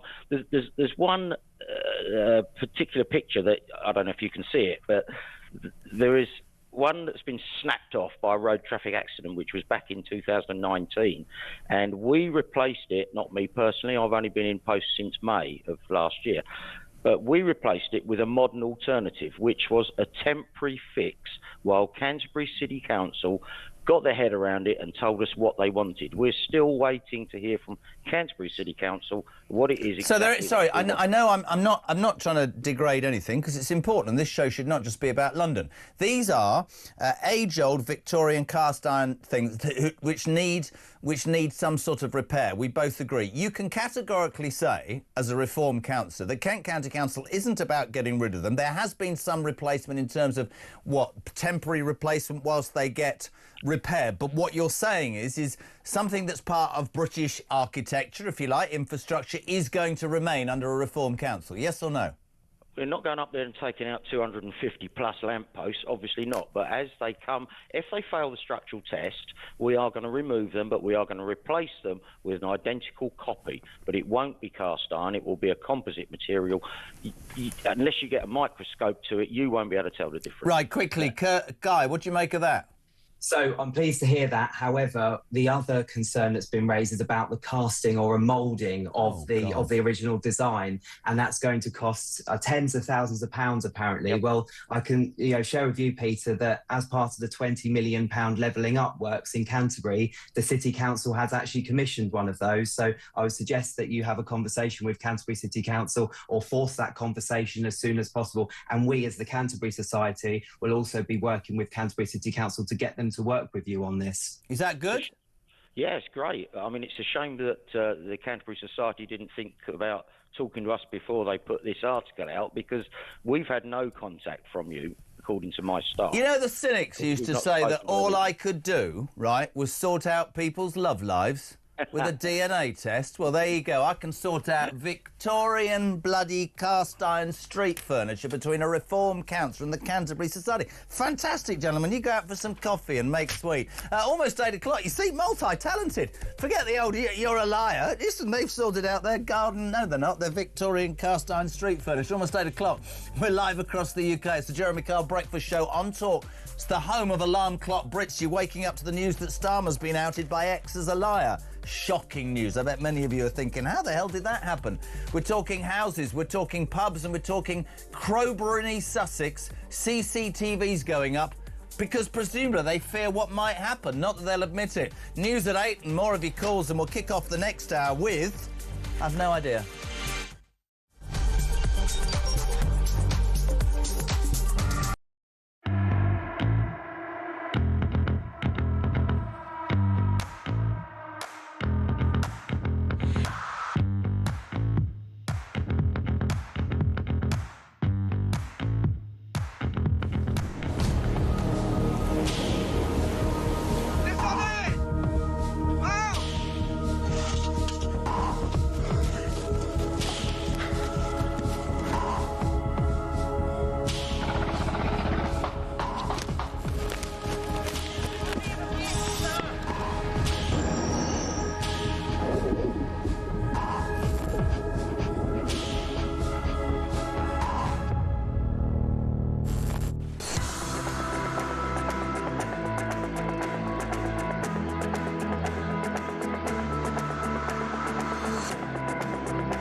This journey of me following the migrants went from sort of 10 in the morning, all around the clock, to late at night, to the point where, on buses, on trains, through streets, at every key point, French military police and the French police, they were there. They were on the bus, taking down notes, taking pictures, but not doing anything to deter the migrants or stop them, just being there.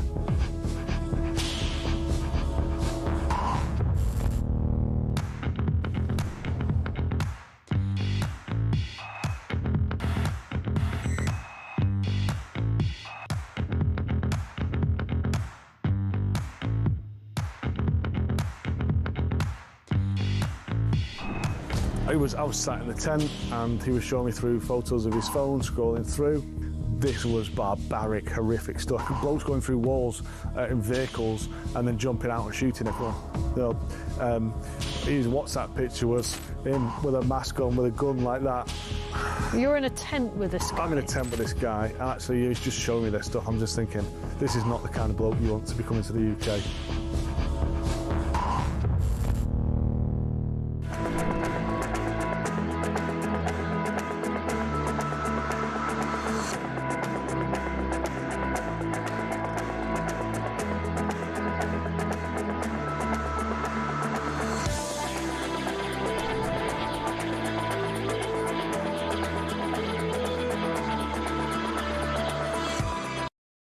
Across the UK, on DAB+, on YouTube, on your mobile, and on your side.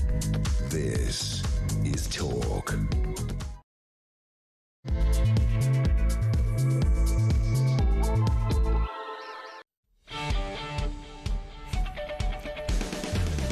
A very good morning. Just gone 8 o'clock. We're still recovering from the last bit where we took a Reform councillor and somebody from the Canterbury Society who were arguing over some Victorian cast iron lampposts, and they've been arguing for a long time. We got them on, and in 7 minutes we cleared it up. Mark, who's an integral part of the breakfast show, said, let's just hope they don't lamp each other during their discussions. Fantastic. And I wonder whether both will still be in their post, said Christian. It's getting worse. Now, just gone 8 o'clock. It is freezing, freezing cold. -12 in certain areas in the south. If you're out and about working today, Working Brits doing your bit, paying your tax, just so those people can take advantage. Where are you? What you doing? Am I making it back to the coast? It's -12 today. Very, very funny. We've got some breaking news as well. You know this, the Venezuela's thing yesterday, Maduro, I'm a prisoner of war, he said. He was in court. Many people criticising Donald Trump this morning. His deputy chief of staff, this is breaking news, Stephen Miller, has just said that Greenland should be a part of the United States. Good God. Stephen Miller, Deputy Chief of Staff to Donald J. Trump, the 47th President of the United States, has just said that Greenland should indeed be part of the United States. There's so much in the news today we can get our teeth into. The weather, obviously. Starmer. Don't know if you heard this one overnight. I didn't want to make it about him, but there we go. He tweeted last night on this X thing. This is what he said. This year you will start to feel our promise of change. £150 off the average energy bill from April. Your public services will be improved. Your community will see more funding. I am restoring local pride. We're getting Britain back on track. That was given out last night on X. Very quickly, X, under Musk, there's a thing called a community note, which basically means you're lying.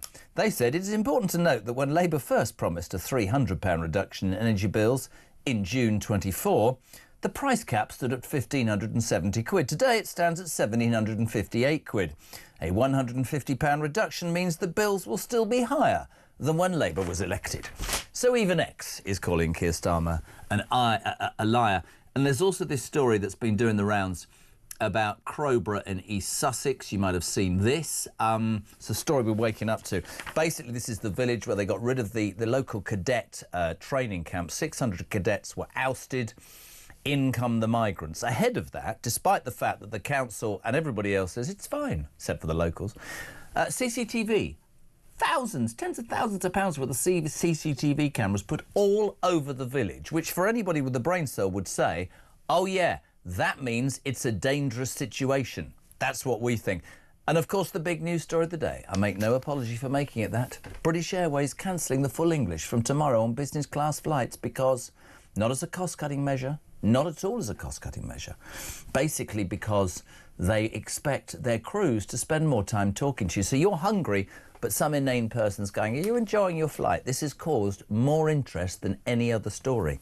British Airways Full English has been replaced with the Meghan Markle Rainbow Flute Platter? You try saying that, fruit platter, I don't think so.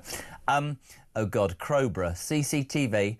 I'm not going to say what the person says. The police can't stop burglars on your bloody Ring doorbell. They won't investigate. What's the point, says Tash in Bexhill. Morning, says Kath. Great show. I think you are wrong about the Crowborough cameras, Jez. They are going in to protect the migrants and their premises and to keep an eye on the protesters.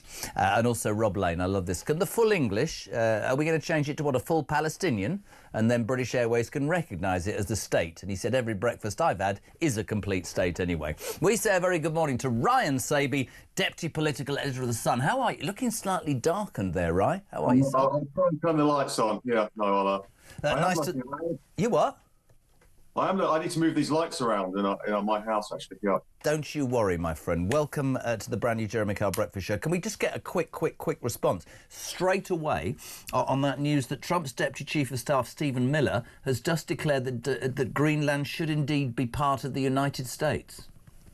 Well, I think this is obviously a big move from the United States, and it puts Sir Keir Starmer in a very difficult position, actually. If I turn it back domestically, if he's talking about that and this big land grab, of Greenland, where does it leave Great Britain? Where does it leave the United Kingdom?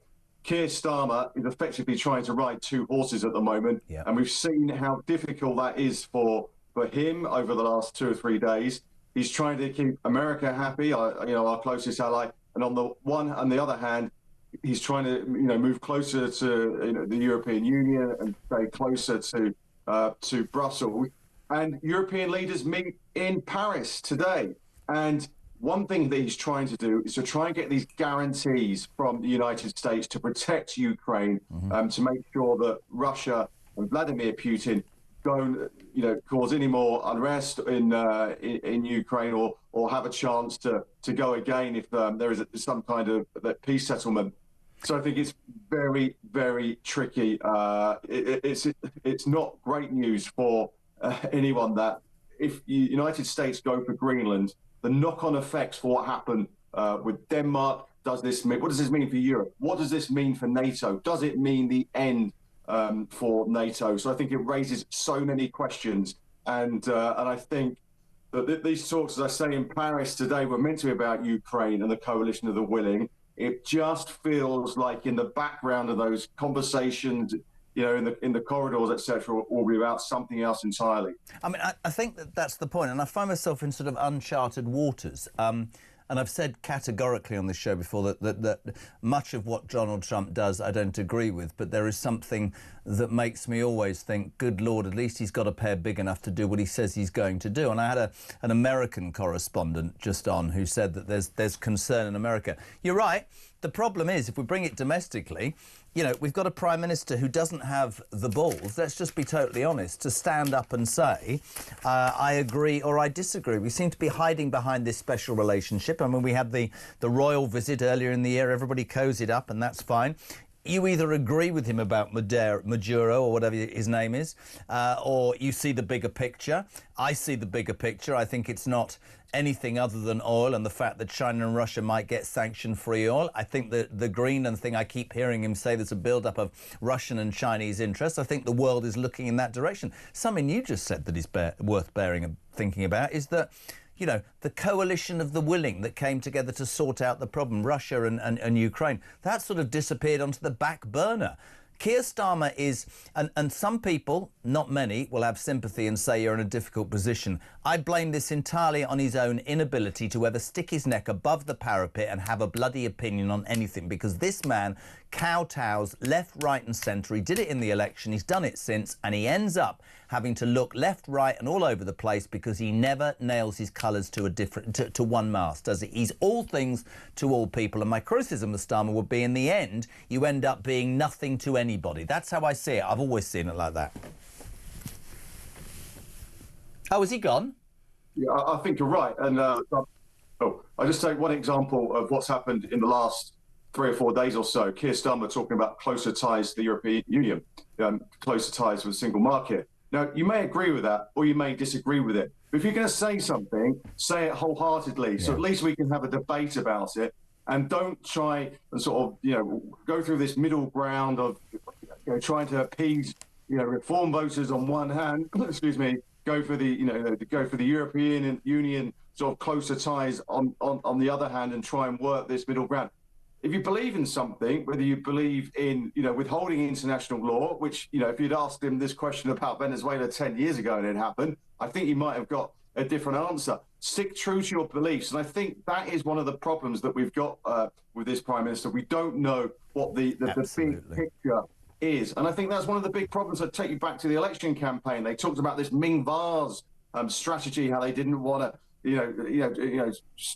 drop the Ming Vase, as it were, during this campaign. Didn't really want to offend anyone. Well, no one knew what he stood for. And I think I think one of the things you go through election campaigns, you formulate big ideas in your mind. You should know where you're heading and know where the country is heading. Because he didn't know where the country was heading particularly, we've been sort of left, picking up the problems now. Do you know, Ray, I've always thought since the election, and I've said it many times on this station, I don't think he won the election. I think the Tories lost it. I just, a lot of people will say to me, oh, you're being really unfair. There's a story overnight about the tweet. Have you seen this story about Keir Starmer? I mean, to me, it sums up entirely what's wrong with the man. He tweets out that, we're going to change the world, that your country, everything's going to get better, and 150 quid average off your energy bills from April, which is a blatant lie and was outed by X in a community note. And I don't know whether the guy's comms are bad. I don't know whether... I've said this for as long as I've sat here. I just don't think he's got the DNA. I don't think he's got the feeling in his guts. The best politicians that we've had in this country are of the ability to say, the people aren't going to agree with me all the time. I've been elected, some will love it, some will hate it, but I've got a plan and I'm going to stick to that plan. And my detractors can do their bit, but I'm going to be consistent. I think the biggest problem, internationally, domestically, nobody knows what this man genuinely stands for. I don't know what he stands for. How stupid to lie about people's energy bills. It's caused real consternation this morning from people who cannot afford. It's -12 for some out there. They can't afford to heat their homes. And you look at it and you go, are you stupid, or are you cynically believing because it's cold this is a good time to rake up a story that's going to bite you on the backside again? Yeah, I think once you look at the fine detail of the energy bills, now the budget, Rachel Reeves said we're going to bring energy bills down by £150, but I think once you add in all the other bits, as that community note says, actually the bills are going to go up. And I think, as you say, we didn't know what he stood for. He claimed to think that he had a big plan for when he came into government. But if you go back to Thatcher, to Blair, you kind of knew what they stood for. You knew what their beliefs were. Love it or loathe it, you knew what they stood for. Absolutely. That's my point, isn't it? It's a bit like America with Trump. Whatever we make on this side of the pond of what he's doing, in America, that country is split between he can do no wrong and he's the devil incarnate, right? That doesn't happen in this country. Most people would say about Keir Starmer, oh, I just don't believe a word, or I don't really like him, or there's nothing about him that inspires me. I don't even feel angry with Keir Starmer. Do you know the most shocking thing I said to Christian yesterday was, I'm starting to not feel sorry for him. I'm just starting to think, well, it's a bit like Ruben Amorim at Manchester United. It's going to happen, isn't it? You're going to lose your job because you're incompetent. That's it. Yeah, I think the interesting thing is that actually Keir Starmer's premiership now, it may be ongoing, but in fact, it seems like he lost it, and he sort of lost his way, and the government lost their way in that first 6 months. This was a government who went in with 160, 170 seat majority, and look how quickly they lost sort of the momentum and the goodwill. And I think sometimes with governments, you go back to Boris Johnson, maybe, so those governments have the benefit of the doubt of the public. The public give them the benefit of the doubt because they know they're trying to do the right thing. But look how many unforced errors that this government has had. Winter fuel, national insurance, the farmers' tax, all these U-turns. So even when they do have a big principal policy on the farmers' tax, for example, 2 days before Christmas, they're rowing back on it. There were some words yesterday from Keir Starmer on pubs. We've spoken about it a lot.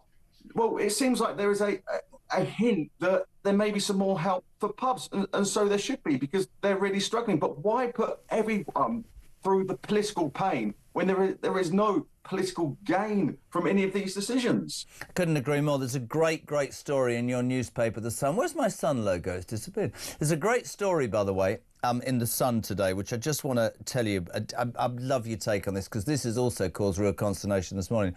Crowborough, East Sussex, we know the area, the cadet thing. Let's get rid of the army. Let's bring in the illegal migrants. Oh, they'll be fine. Don't worry about it, people. Don't protest. It'll be absolutely fine. Thousands and thousands and thousands of pounds to be spent upgrading CCTV the length and breadth of this town, which absolutely tells anybody with a brain cell that the authorities expect trouble. People are up in arms about this, pal. Great Sun story today. Yeah, no, a great story from my colleague Emily Jane. Now, I think that on the CCTV camera, it just tells you every single thing you know is the expectancy of the people who live in this area. There's been, several sort of protests and, MPs talking about this. But actually, by putting up all these CCTV cameras, it just shows you, and it's almost like the public will be fearful of what's about to happen. And I don't think that's a particularly great state of mind, to be knowing that actually things are about to or could get a lot worse. So I think that the politicians and local community leaders have really got to rally round and make sure that that Crowborough is safe and is made to be. But what chance, Roy, have they got when our own government took Epping Forest Local Council to court, who'd successfully got a court to say, no, we're not having that migrant hotel because 2 girls next door in a school were attacked sexually. People have been detained, prosecuted, charged and imprisoned for that. We've got locals saying this is dangerous. The council, I thought, brilliantly got that hotel closed down. And our own government went to court and said, no, the rights of migrants are more important than the local people. The same's happening in Crowborough. I've got people this morning saying, God, it's a surveillance state. He's bringing in ID cards. I reckon he's keeping an eye on us. is another example. Starmer can't get it right. He can't get anything right. I'm sorry to say that. It probably doesn't sound like I'll ever have a relationship with Keir Starmer. Poor me. I just don't understand. And this Crowborough story in The Sun is another example. Admit that migrant men are not escaping war-torn countries. They're not bringing their wives and children. They're coming to a soft as country that wipes their backsides, and they're coming into our communities. They come from cultures that don't respect women, and problems happen. Why don't you, Starmer, have the balls to stand up and say that? I know why, because you're terrified that you'll lose the vote in certain areas. That's not how you govern, man. That's how I see it. Yeah, and I think you're right. And also I think that we've got the big problem on the migrant hotels, and the government say they're going to close these migrant hotels, but you're still pretty much going to be left with thousands, maybe tens of thousands of migrants being put into communities. There's talk of homes of multiple occupancy. So you may well know that migrants are going to be in hotels, but in 3 months, 6 months, or a year's time, when we have more of these homes of multiple occupancy, you can have people right in the throes of a community. And I think the situation actually on a local level could actually get a hell of a lot worse. So I think that's one other thing ministers need to be acutely aware of. Listen, it's great to have you on. We love having you on. Ryan does such a great job, not with his lighting. I'm only messing, mate. 8:20, Tuesday morning, the Jeremy Kyle Breakfast Show is live and exclusive. It's the home of the alarm clock Brits, the working person, wherever you are this morning. Down south, -12, Christian. I'm glad you put your new Christmas jumper on. If you've not heard the breaking news, Trump's Deputy Chief of Staff, Stephen Miller, has just said that Greenland should indeed be part of the US. I maintain the way I'd like Trump to send his special forces into the United Kingdom in the dark of night and take Starmer out. I don't mean out so that people get offended, just take him out of the country. Guantanamo Bay in an orange suit would be lovely. Before the news, I proved that the Jeremy Kyle Show wasn't in the past just about relationships. That was gone. I managed to sort out an argument between a councillor and somebody from the Canterbury Society about Victorian lampposts. Morning, Steve. Morning, Jezza. Just a quick one. I've been through Sheffield, and Sheffield actually cast the original castings for all these lampposts that they're talking about. They're actually on display in the city centre. I don't understand why they have to pay for these sort of castings. They're ancient. Nobody uses them anymore. Apparently now we need to use them again. Just go back to the Forge Masters in Sheffield and get them to either commission them or get a copy of them old. Thanks, mate.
Across the UK, on DAB+, on YouTube, on your mobile, and on your side. This is Talk. Oh, my Lord. Welcome along, 8:23. What is it? Is it Tuesday? It's been a manic morning. Welcome to Talk Breakfast. Just to let you know, Robert Jenrick, of course, Shadow Justice Secretary, prominent voice of the Tory party, live and exclusive on our regular two-weekly feature that was, was genius. It's called Ring Rob. It's because he's called Robert Jenrick. But on a serious note, top man, really interesting. Your questions to Robert Jenrick right now. You can text 87222, start your message with the word talk.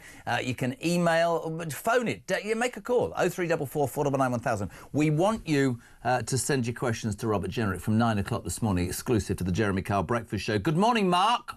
Good morning, Jeremy. This is Mark from Essex. Just saw the interview with a young chap, the protester. I would love to have asked him whether he'd been out protesting against the other young protesters in Iran that have been shot and killed by the regime out there, and whether he could protest against the treatment of the Uyghurs and the Rohingya people, the colonisation of parts of Africa by China, and the war crimes that Putin commits against the people of Ukraine. How these people have so much time in their lives to worry about people from other countries is beyond me, but good on him for doing it. But I'd love to ask him those questions. Cheers, mate. Have a good day. He sounds cold, doesn't he? Which keeps bringing me back to how nippy it is out there. -12 in parts of the south. If you're working out there this morning, it's got to sound like if you're working out there this morning, let me know where you are and how cold and chilly it is. He sounds like he didn't breathe. 0344 499 1000 for those voice notes. Morning, Jez. I'm not doing that. Joanna from Salisbury. Hi, Jez. Reduced heating bills of £150. That's £2.87 a week reduction. Really? I had, she said, a 90% reduction. I turned the boiler off because I can't afford it. That's how cold I am. But I'm still bloody well paying £164 a year for standing charges for the privilege. Phil's in Coventry. Morning, JK.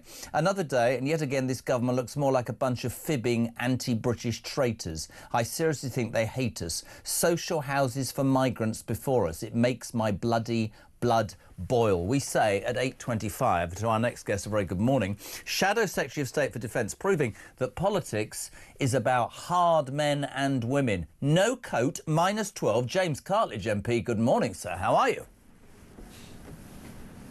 Well, I'm hoping to have a warm reception from your interview. That was either very good or particularly sickly. But James, welcome to the show. Thank you so much indeed for joining us from Westminster this morning. I don't know really where to start. Well, I do, actually, as you are, of course, Shadow Secretary of State for Defence. Trump's Deputy Chief of Staff, Stephen Miller, has just declared in the last half an hour that Greenland should be indeed part of the US. Now, we've heard a lot of criticism about Starmer's fence-sitting over Venezuela and Maduro. We've seen the figures. We've also seen, the people in Venezuela. Some are very happy, others are very anti it. We saw a protest last night in London outside Downing Street. What is the Tories' view? We always hear about the special relationship. Is this a step too far by Donald Trump? And how would, if Kemi Badenoch had been the Prime Minister, do you think she would have responded differently to Keir Starmer?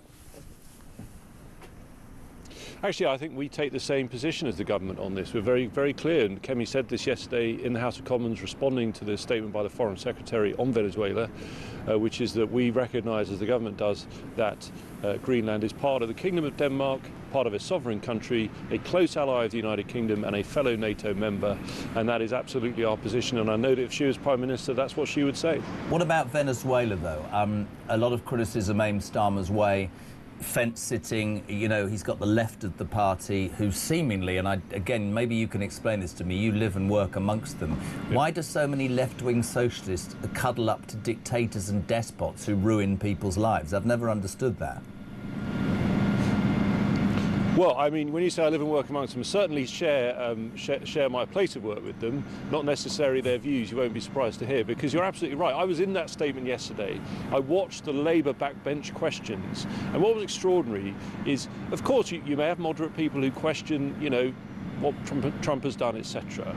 But there are people there who are hostile to it, who were never critical of President Maduro. And it's extraordinary to see that. After all, this is someone, let's not forget, who has been accused of crimes against humanity by the International Criminal Court.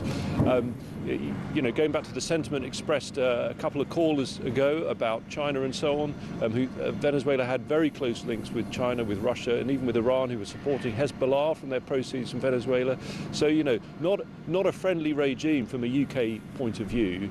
And so, you know, we were clear in recognising that there is a benefit to our national interest and to the world of being rid of Maduro, as it were, on trial now in the United States. But I just want to be clear going forward, nevertheless, a bit cautious, because of course what we now need to see is a stable transition to a fully functioning democracy. And James, I'm with you, and that's how I started this show at 6 o'clock this morning. Definitely crimes against humanity, definitely a state that has suffered at the hands of a despot and a dictator. The argument is, I mean, the legitimacy of what Trump did, international law, we can sit and spend all day poking into that. America has always had that sort of position, I guess, in the world. For me, it's not about the drug trafficking. It's most definitely about oil and the threat of Russia and China. But for me, massively, it's about what happens afterwards, because we've seen it in other countries. The Americans go in and do this thing, and we've seen overnight gunfire already. We've seen problems around the presidential palace. We don't want another situation in the world where, in trying to oust somebody, very effectively, I have to say, who is not good at all for humanity, you look good there and then you leave a mess behind. That's dangerous, right? I basically agree with all of your points. I mean, first of all, you're right. Militarily, in pure military terms, a highly impressive, expertly executed operation. And like you know, no regrets at all that Maduro has gone, for all the reasons you said, but nevertheless, this doubt, this caveat, which Kemi expressed yesterday as well, we've seen in the past when strong leaders are removed from countries, there can be instability, and sometimes it can be chronic. But let's not get ahead of ourselves. Hopefully, the US have got a plan for that. I think it's in their interest as much as anyone else's to have a stable transition, because I think the key principle is if we are going from a dictator to a new democracy, really the future of that country must ultimately be determined by the people of Venezuela, and let's wish them well. They have not had an easy time of it. Hopefully through what's happened they will ultimately have a more prosperous and democratic future. If you were the Defence Secretary and Kemi Badenoch was the Prime Minister, you're dealing with Donald Trump, who some would say is an enigma, some people would say is mad. There's a lot I don't agree with him, but there's something that I say every day on this show, which is I wish we had a Prime Minister right now in this country that had half the cojones that he has to do what he says he's going to do, instead spending his time doing stuff he never said he was going to do. But when you hear his Deputy Chief of Staff, Stephen Miller, saying, Greenland should be part of the US next, as a politician, do you sit there and think, this is just Trump? We suckered up to him and gave him a state visit and he'll be fine, and then he goes off, because that sort of underestimates a man who, let's be honest, there's always a reason behind what he says and what he does. How do you deal with somebody like that? How do you maintain that special relationship, do you think? Well, it's a very fair question. I mean, first of all, my emphasis would be on what is said by the key figures in the administration. So, Marco Rubio is the US Secretary of State, the equivalent of our Foreign Secretary. If you look, he's repeatedly said in recent months how critical NATO is to the United States. Yeah. Denmark's a NATO member. I think it's inconceivable, the sort of scenario that is being postulated. And, with respect to Mr. Miller, he is not a senior member of the administration. Having said that, we're very clear, like the government, on this particular point, that Greenland's part of Denmark, which is a sovereign country and a close ally of ourselves. But I think in terms of the special relationship, your wider point on the US, how would you handle President Trump if I was the Defence Secretary, etc.? I mean, when I was in the MOD and I was the Procurement Minister, very close working relationship with the US in everything. I think people probably underestimate the extent to which we are intertwined for our benefit and for the wider benefit of our allies, and we bring a lot to that. It's not just one-way traffic. There are close dependencies.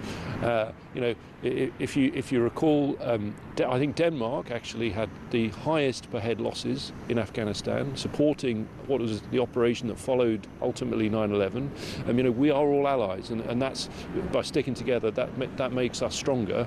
So let's not get overexcited about what some people are saying. But ultimately, what I would say is the world is changing. It's evolving rapidly, and we need to move with it. And the most important point I want to finish on is the message I get from this. You're talking about wanting to see a strong leader here, strong leadership. The biggest weakness we've had, in my view, from the Prime Minister is the way he's given into his backbenchers with a massive majority and prioritised welfare when we need to increase defence spending so that we stand strong in the world as well. You might find this shocking, and this is not against you personally, but I think that too many governments, including Tory governments, for the last 25 years have seen the easy option, under the belief that the Cold War was done and everything was fine, is to cut defence. I think it is an absolute outrage that we have less in our armed forces than illegal migrants have come into this country since Keir Starmer became Prime Minister. I think it's a joke. I think Great Britain is about being an island, about protecting its borders. We have this problem with migrants. I think defence has always and should always be far higher up the political agenda, and I'm guessing that if the Tories do get back, it won't be. I mean, I remember in the last election, James, final question, obviously, you know, it was a couple of days before polling. Rishi Sunak went 2.5% of GDP. Too late, mate. Too late, too late, too late. I've always thought defence is massively important. What? Factually, that's not correct.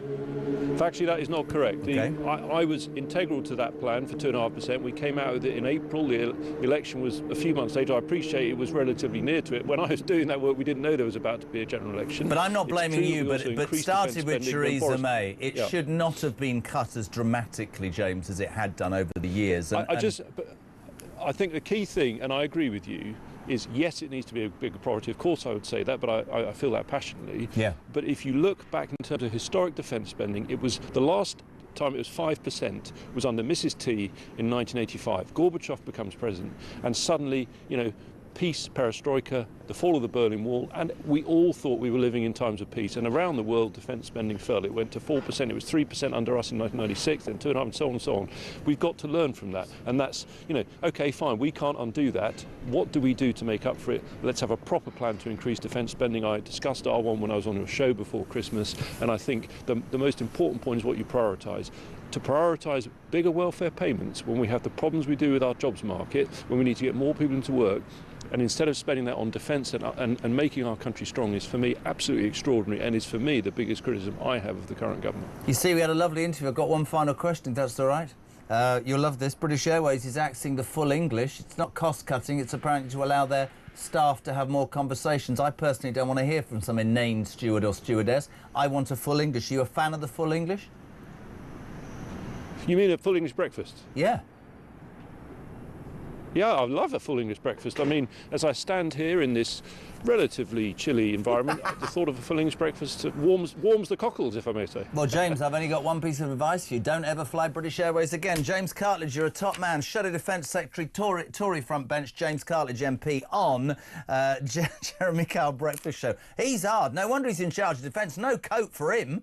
It's freezing out there, 25 to 9. Listen, Robert Jenrick is here after 9 o'clock. I've told you already. Get your texts, get your calls in. 87222. Start your message with the word talker. You can call us 0344 499 1000. Did we do, Mark? Have we done that? Why are you... Oh, they're shaking their heads. There's two people who are like the life and soul of this show. One is Christian in his new jumper. The other is Mark, who comes out with inane comments. I just asked a question, and in sync they both went, no, not yet. Hello, Mark. Ah! Come on, Marky. Morning, Jeremy. This is Mark from Essex.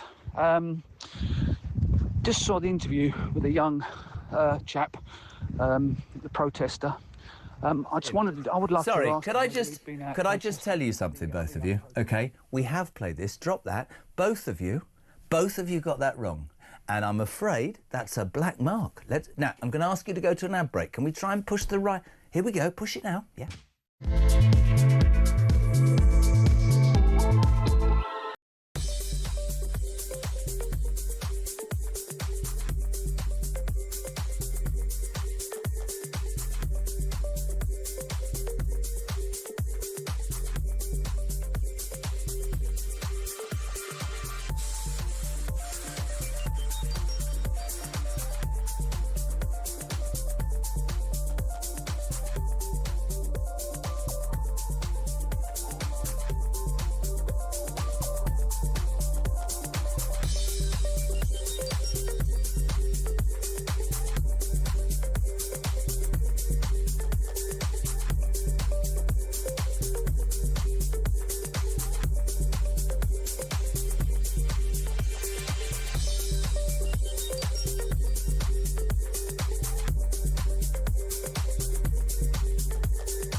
Across the UK. On DAB+. On YouTube. On your mobile. And on your side. This is Talk. I've had to get amongst them in the break. Honestly, talk about inefficient. They're both really No, I'm joking. Get the biscuits out. 0344. Oh, look, that's great. My wife, right? Honestly, this has just come up. And this is justice for me sitting in a warm studio saying how cold it is. She went, morning, the joys, we have a cracked windscreen. Oh, God, that's the cold, isn't it? Don't put hot water on your windscreen. I'm saying that should. Got in this car this morning and it was there. Think it's a repair maybe though, as it's inside. That's from Mrs. Kyle. Bless her heart. There we go. Don't worry, I'll come home and throw that. I'll get it. Sean will do it. 0344 419 1000. Text to 87222. Before we move on, great competition on at Talk at the moment. Great chance to work on the new year by giving away. We're giving away £26,000 tax-free. That's about 35 grand. What better way to kick off 2026 with your chance to win serious cash? It's the biggest one ever. New Year cash away. I think it's 26 grand because it's 2026. Do you know what I mean? Here's how you can enter, right? Chance to win. This is so simple. Text Talk. What is this? 83338. 83338. That's all you've got to do. Text costs £2.50 plus your standard network rate. Or you can call us they're not going to know this, but 0343 423 9761. Closing, by the way, 9th of January, midday. You need to be 18 plus or ask the person who pays the bill, which will be your parents. This is a network promotion, of course. Full T's and C's at talksport.com/win. All you got to do, forget the number. Text 83338. It'll cost you £2.50 and you could win £26,000 tax-free. Imagine, Mrs K, how many new windscreens I could buy for that. It's going to cost me a few quid when I get home. 20 to 9. Don't forget, Robert Jenrick here with Call Rob. Oh, no. Joking. Ring Rob. See what he did? It's after 9 o'clock this morning. Are we ready with Layla? No, we're going to a phone call. Layla Cunningham from Reform in just a tick. We'll go to London first. Paula, good morning. Welcome to the Jeremy Kyle Breakfast Show. How are you? I'm good. How are you, Jeremy? Not bad for a balding 60-year-old has-been. You know how it is. Oh, bless you. Thanks. Oh. It's condescending, isn't it? Sorry. Okay. So I follow a lady called Kaplanik, and she's from Greenland. She's Greenlandic. She's Greenlandic? Is that a thing? Yeah. She's Greenlandic. Yeah, what are you? I'm Englishlandic. She's Greenlandic. You can call them Greenlander, but you can say they're Greenlandics. Right. So you've got Icelandics and you've got Icelanders. Okay? Okay. Right, we're good on that one. Okay? So I follow her, and she has said that while she doesn't totally agree with Trump in regards to, coming over to Greenland and taking whatever, she has said it has raised the issue of the Greenlandic peoples, the Inuit peoples, to have the right to self-determination. In other words, not from the Danish, not from the Americans, but doing business with both. That they can self-determine which way they want to go for the future and the future of the young generation. So whilst we're all hitting Trump on the head, what he has done, much to the dismay of the Danish, he has raised the issue of Greenland's right to self-determination and independence. Give me a bit of history, because I've never pretended on this show that I know stuff I don't know. Greenland, is it a part of Denmark? Was it taken over by Denmark? Has it always been part of Denmark? What's the truth about it? It's an autonomous territory, okay, in its self-ruled government and the parliament. However, interestingly, when in reference to the parliament, the main language is Danish. But she has said everyone in her household, and she's got young kids, they talk in the native language. When she asked her kids what language would they favor to learn as a second language after Greenlandic, it would be English, because they know it serves them for the future to work overseas. At the moment, they learn Danish, and then down the road they learn English. She has also said they are close to their relatives in the sense of the Inuits in Canada and the Native Americans, in the USA. So they've only just started establishing daily flights from Nuuk to, I think, Iqaluit. Have you been to Greenland? Me? Yeah. No, I'd love to go. It's on my list. It does look quite depressing, doesn't it? No, it's beautiful. Listen, I It's went to Lapland when I was doing the old TV show with some ill children at Christmas, and it was lovely for them. But what a depressing place. 3 hours a day it was like. That was it. Okay. But do you see what I'm saying? Trump has put a spanner in the works, much to the annoyance of the Danes. The Danes are speaking loudly, but we're not hearing anything from the... Be very interesting. We just had his Deputy Chief of Staff, Stephen Miller, Trump, declaring that Greenland should be part of the US. I just tend to think that's bluff and rhetoric, but I could be wrong. I don't know how... we had this discussion about Canada, didn't we? If we carry on at this... my only abiding belief would be that I could just, please God, wish that the US Secret Service could get into Downing Street in the middle of the night in the dark and take Keir Starmer out so that we don't have to put up with him anymore. Oh, that is our dream, isn't it? That is our dream. Can I just ask you, after your history lesson this morning about the Greenlandic situation, where do you stand on the full English? Because British Airways are axing it in business class from tomorrow. I think it's political correctness. I think we're going to end up with the divisive déjeuner. I don't know what let me tell you, Jeremy, the full English will always live, and you know why? Why? Because in Belarus you can get it full on. The full English breakfast in Minsk, and if it can reach that far corners of the world, it will never not be British. It will always be British. This show's like water going around a colander. Thank you for your call. We're all honestly, there's so much in the news today. That was Greenland. We've also got the story about Crowborough and East Sussex. CCTV cameras. Don't you two laugh. You messed up first. Morning, Brian. Good morning, Jezza.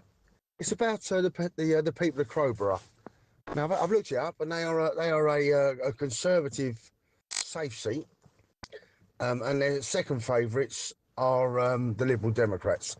So I find it's a bit ridiculous for the people of Crowborough to be moaning about immigration turning up when they've been voting for it as long as, for the last 20 years.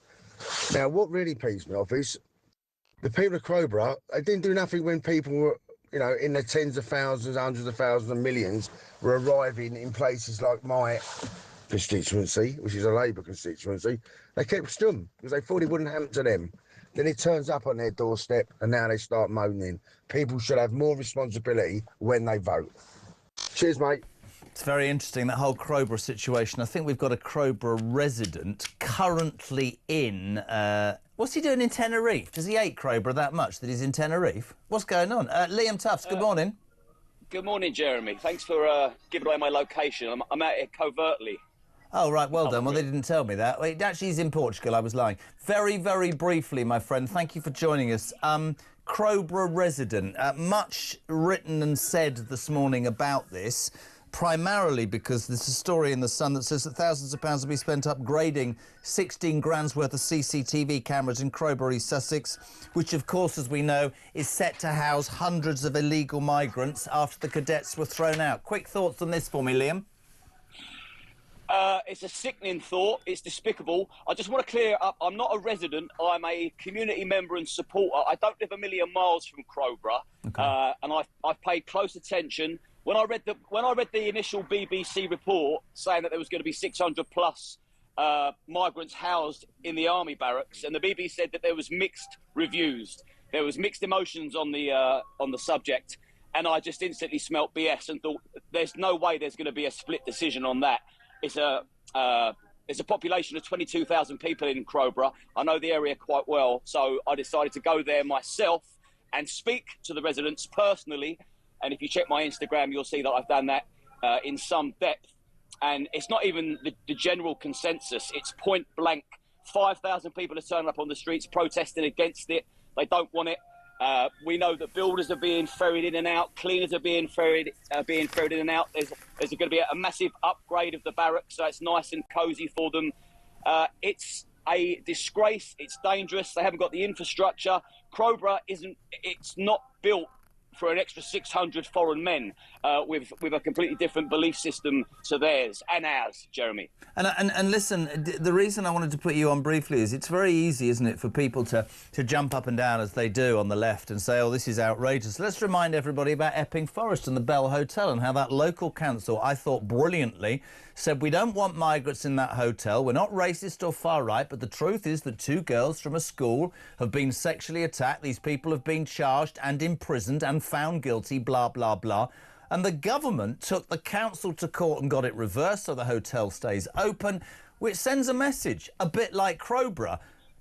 We care more about human rights of people who shouldn't be in this country, without saying the wrong thing, than we do about our own indigenous population. That's when you have a real issue, because it's really easy for people to say, there's all these far-right thugs out on the streets. No. These are mothers of teenage daughters in bloody Epping, and I know in Crowborough it's the same. And if you're saying to me that actually it's not safe for 600 cadets, but it's all right for us to have 600 unvetted men, I think you're talking about complete trouble. And of course, whenever we bring it up, Liam, right, people will go, oh, what are you saying? I'm not saying anything. What I'm saying is the silent majority have had enough of the BS that you quite rightly said being given to them, and something has to give, whether it's this government, whether it's a philosophy and ideology.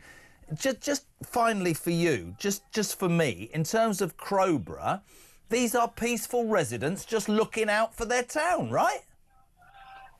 Mothers, fathers, cousins, friends, family members, they're either builders, they've got corporate jobs. A lot of them are working in the education system. And some of the people that are working within the education system have been warned by their peers, if you're seen at these events, you'll be pulled in for a disciplinary. So the protests are trying to be suppressed, which is really worrying, because they're a very friendly people. It's as good as a village. It's not too far from Tunbridge Wells. You probably know the area. Yeah, I do. It's relatively affluent, well-to-do. Just ordinary people, sick to the back teeth. Something was always going to give, and I think it's only going to get worse from here. I think it's going to escalate.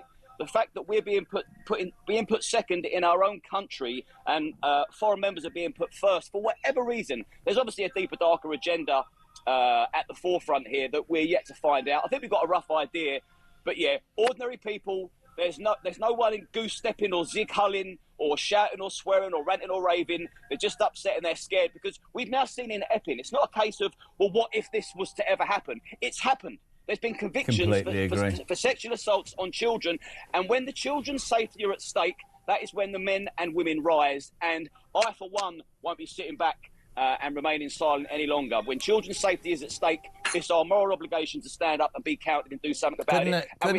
Couldn't agree more, Liam. Listen, don't think me rude. Really appreciate you joining us. He works with the Crowborough Community Centre. Liam Tufts there, making the point. And of course, frustration is frustration. Nobody condones anything. But the silent majority, he said it, mothers looking out for their daughters. It is absolutely outrageous. 9 minutes to 9. We're live across the UK. We go to our next guest, the next Mayor of London, if I have anything to do with it. Reform's Layla Cunningham. Layla, good morning.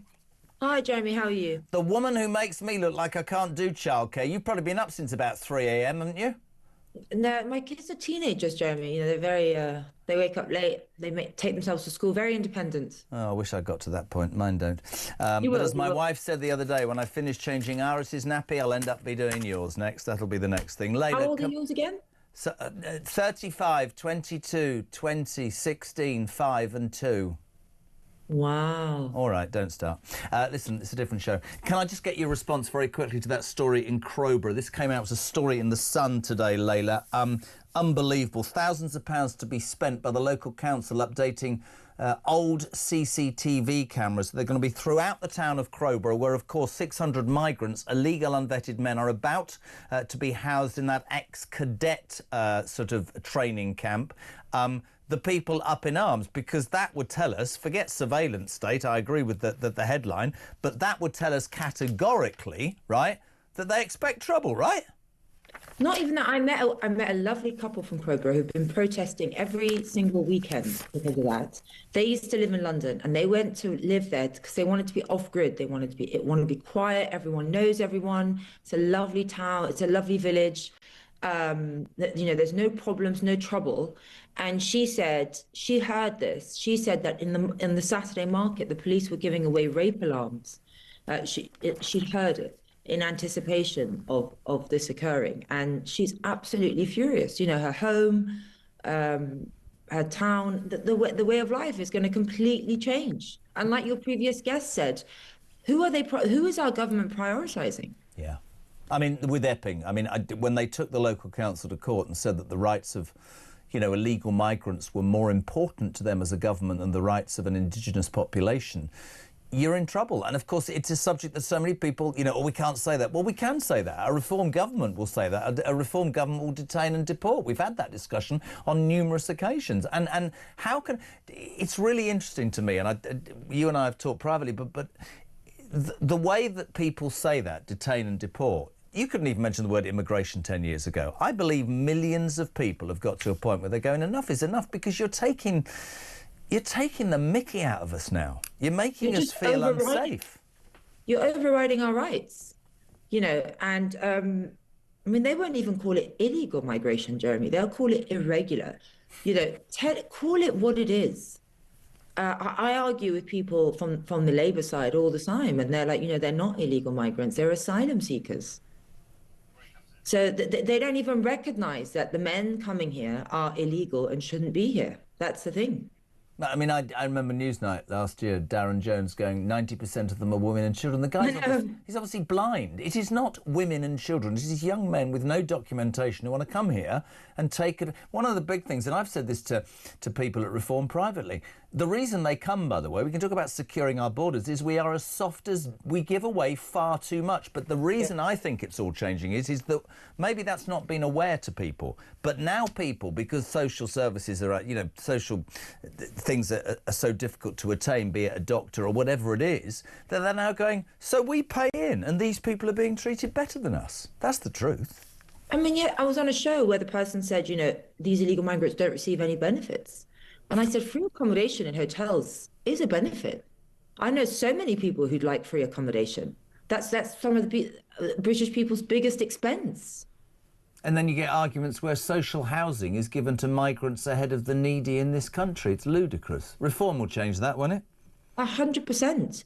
You right now, what you have is you have legislation bedded in from the Tories and Labour that say that social housing must go to those most in need, and that has been interpreted as refugees. So when you're an asylum seeker, as soon as that claim is granted, you become a refugee, you go straight to the top of the list.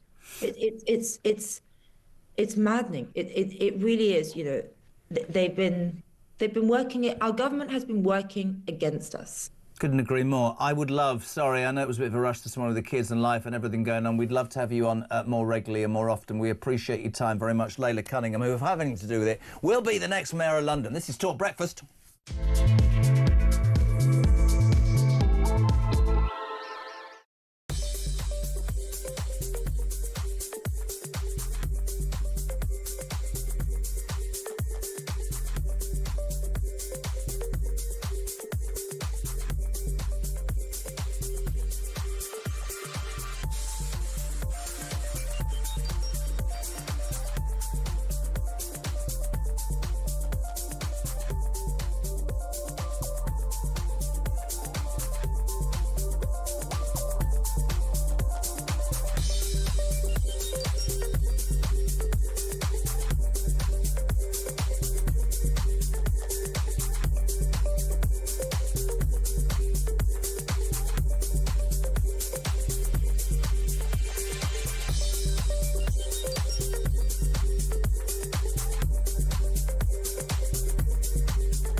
Breaking news this morning revealed that under the Terrorist Act, 242 people were arrested in the year to June of this year. As something you can indulge in, as to all the people who aren't going to prison because, well, there's no prison spaces. So this is a Talk exclusive. We've been looking at... I said, you take these cuffs off me and speak to me like a human being rather than a common criminal. You're just left wondering, does these people who lead us actually hate Britain? Yeah. Do they not love our country and everything that we've stood for?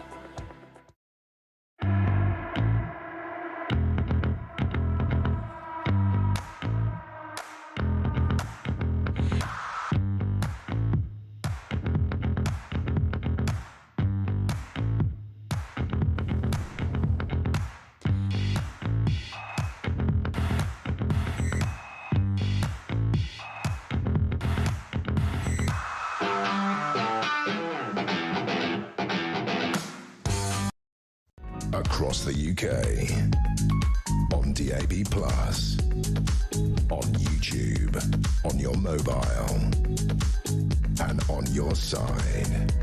This is Talk. Welcome back, my friends. Almost 9 o'clock. Rob Generic here after 9. Get your calls in 0344 499 1000 or your text messages. Questions to Rob Generic 87222. What a busy hour. I need to sit down. Oh, I am. There's a sort of lady, I'm going to call her the first lady of football. Yesterday, the breaking news that Ruben Amorim was sacked as Manchester United's head coach, not manager, after 14 months. Rumours that he's earned about 20 million quid. You can go and get, you know, a Cantona or a Brian Robson. No. Massive Man United fan, former Lioness, the best in the business. Leanne Sanderson, good morning. Morning, Jeremy. I like that title, First Lady of Football. I'm liking it. I might have to stick to that. What did you say to me when I rang you up last night? What you ringing me on this number for? Where'd you get that number from? What are you ringing me on this number for? Yeah, I you know. gave it to me, Sanderson. What's the matter with you now? What's going on? You all right? Yeah, I'm good, thanks. Lovely to see you as always. And you, my darling. It dominated on a really strange day. Everybody seemed to be sacked yesterday. The Celtic manager, I could have told you that, Nancy, he's gone. Obviously, we had Enzo Maresca. But yesterday, Ruben Amorim, 14 months into a 3-year project under Ineos, Sir Jim Radcliffe, shown the door. You could see it coming. What I thought was really interesting was, did you see the photographs or the footage of him and his wife going out for a stroll in Cheshire after he got binned? Yeah. I don't mean to be rude, because it's your club.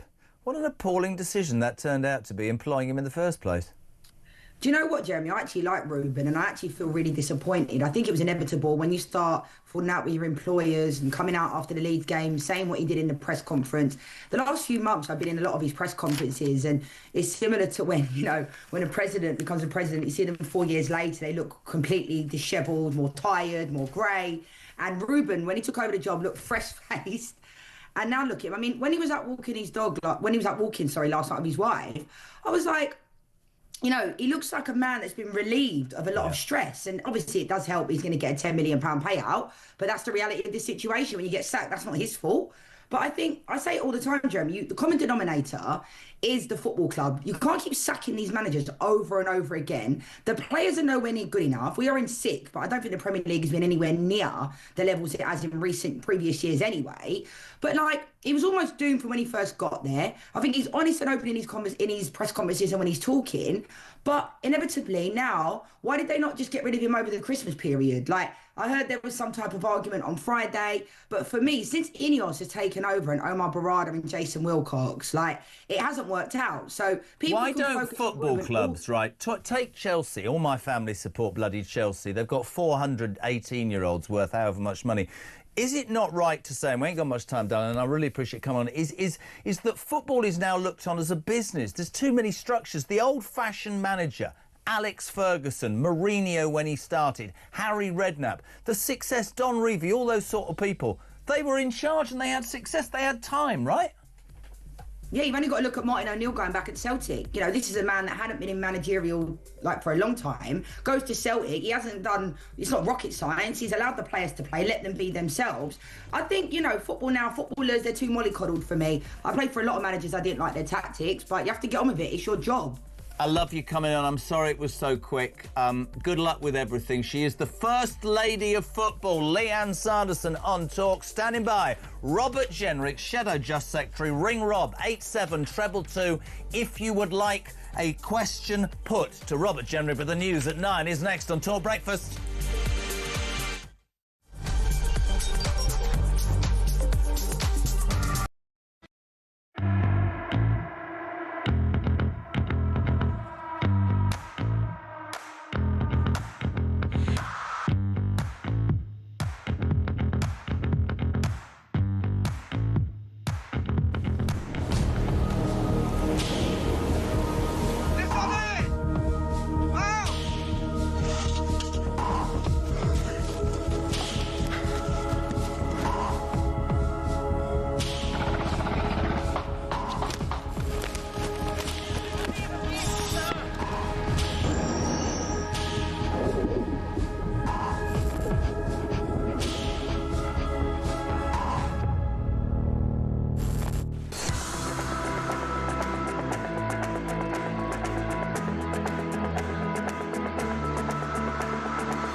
This journey of me following the migrants went from sort of 10 in the morning, all around the clock, to late at night, to the point where, on buses, on trains, through streets, at every key point, French military police and the French police, they were there.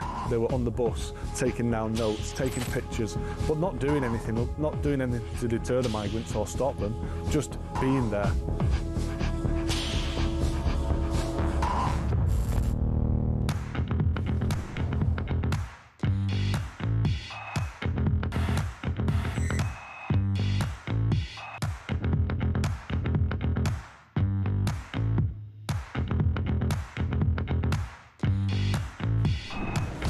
I was sat in the tent and he was showing me through photos of his phone, scrolling through.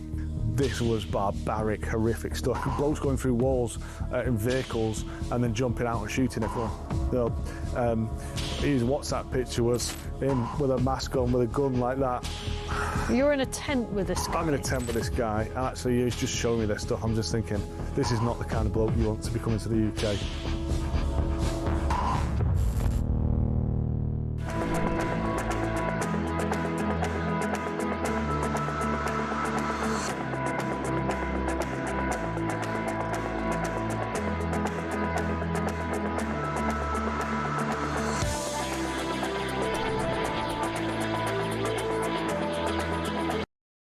Across the UK, on DAB+, on YouTube, on your mobile, and on your side. This is Talk.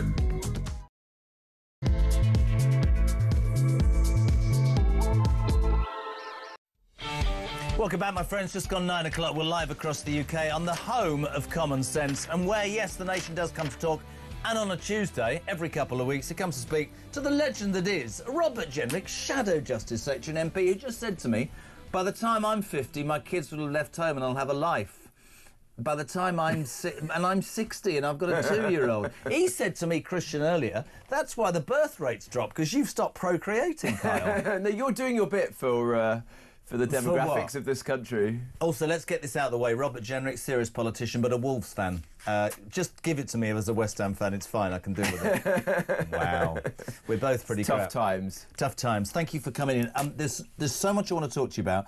I literally want to play a voice note straight out. There was a story in The Sun. We can talk all about Venezuela.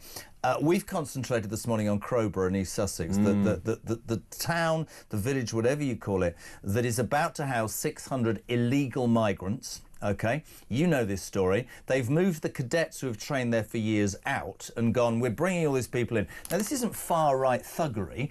Local residents, women concerned and fathers concerned about the safety of their daughters have taken to the streets and are saying this is unfair. Overnight, The Sun discovers that thousands of pounds, Robert, tens of thousands of pounds has been spent on upgrading all CCTV cameras in the village, which for me says they're expecting trouble. This is Brian talking about it. Morning, Brian. Good morning, Jezza. It's about the people of Crowborough. Now, I've looked it up, and they are a Conservative safe seat, and their second favourites are the Liberal Democrats. So I find it's a bit ridiculous for the people of Crowborough to be moaning about immigration turning up when they've been voting for it as long as, you know, for the last 20 years. Now, what really pees me off is the people of Crowborough, they didn't do nothing when people were, you know, in their tens of thousands, hundreds of thousands and millions were arriving in places like my constituency, which is a Labour constituency. They kept stum because they thought it wouldn't happen to them. Then it turns up on their doorstep and now they start moaning. People should have more responsibility when they vote. Cheers, mate. That's an interesting start, Robert Jenrick, but he's not wrong, is he? Well, I think the British people have been voting consistently, election after election after election, and in the referendum back in the day, for an end to mass migration. And yet what's happened? Government after government of all political colours have ignored them. In fact, sometimes they've stuck two fingers up to the public, and I include the last Conservative government in that. It was elected in 2019, very clear promise to bring down migration. What happened? It went through the roof, and that was an absolute disgrace. I'm the first to say it.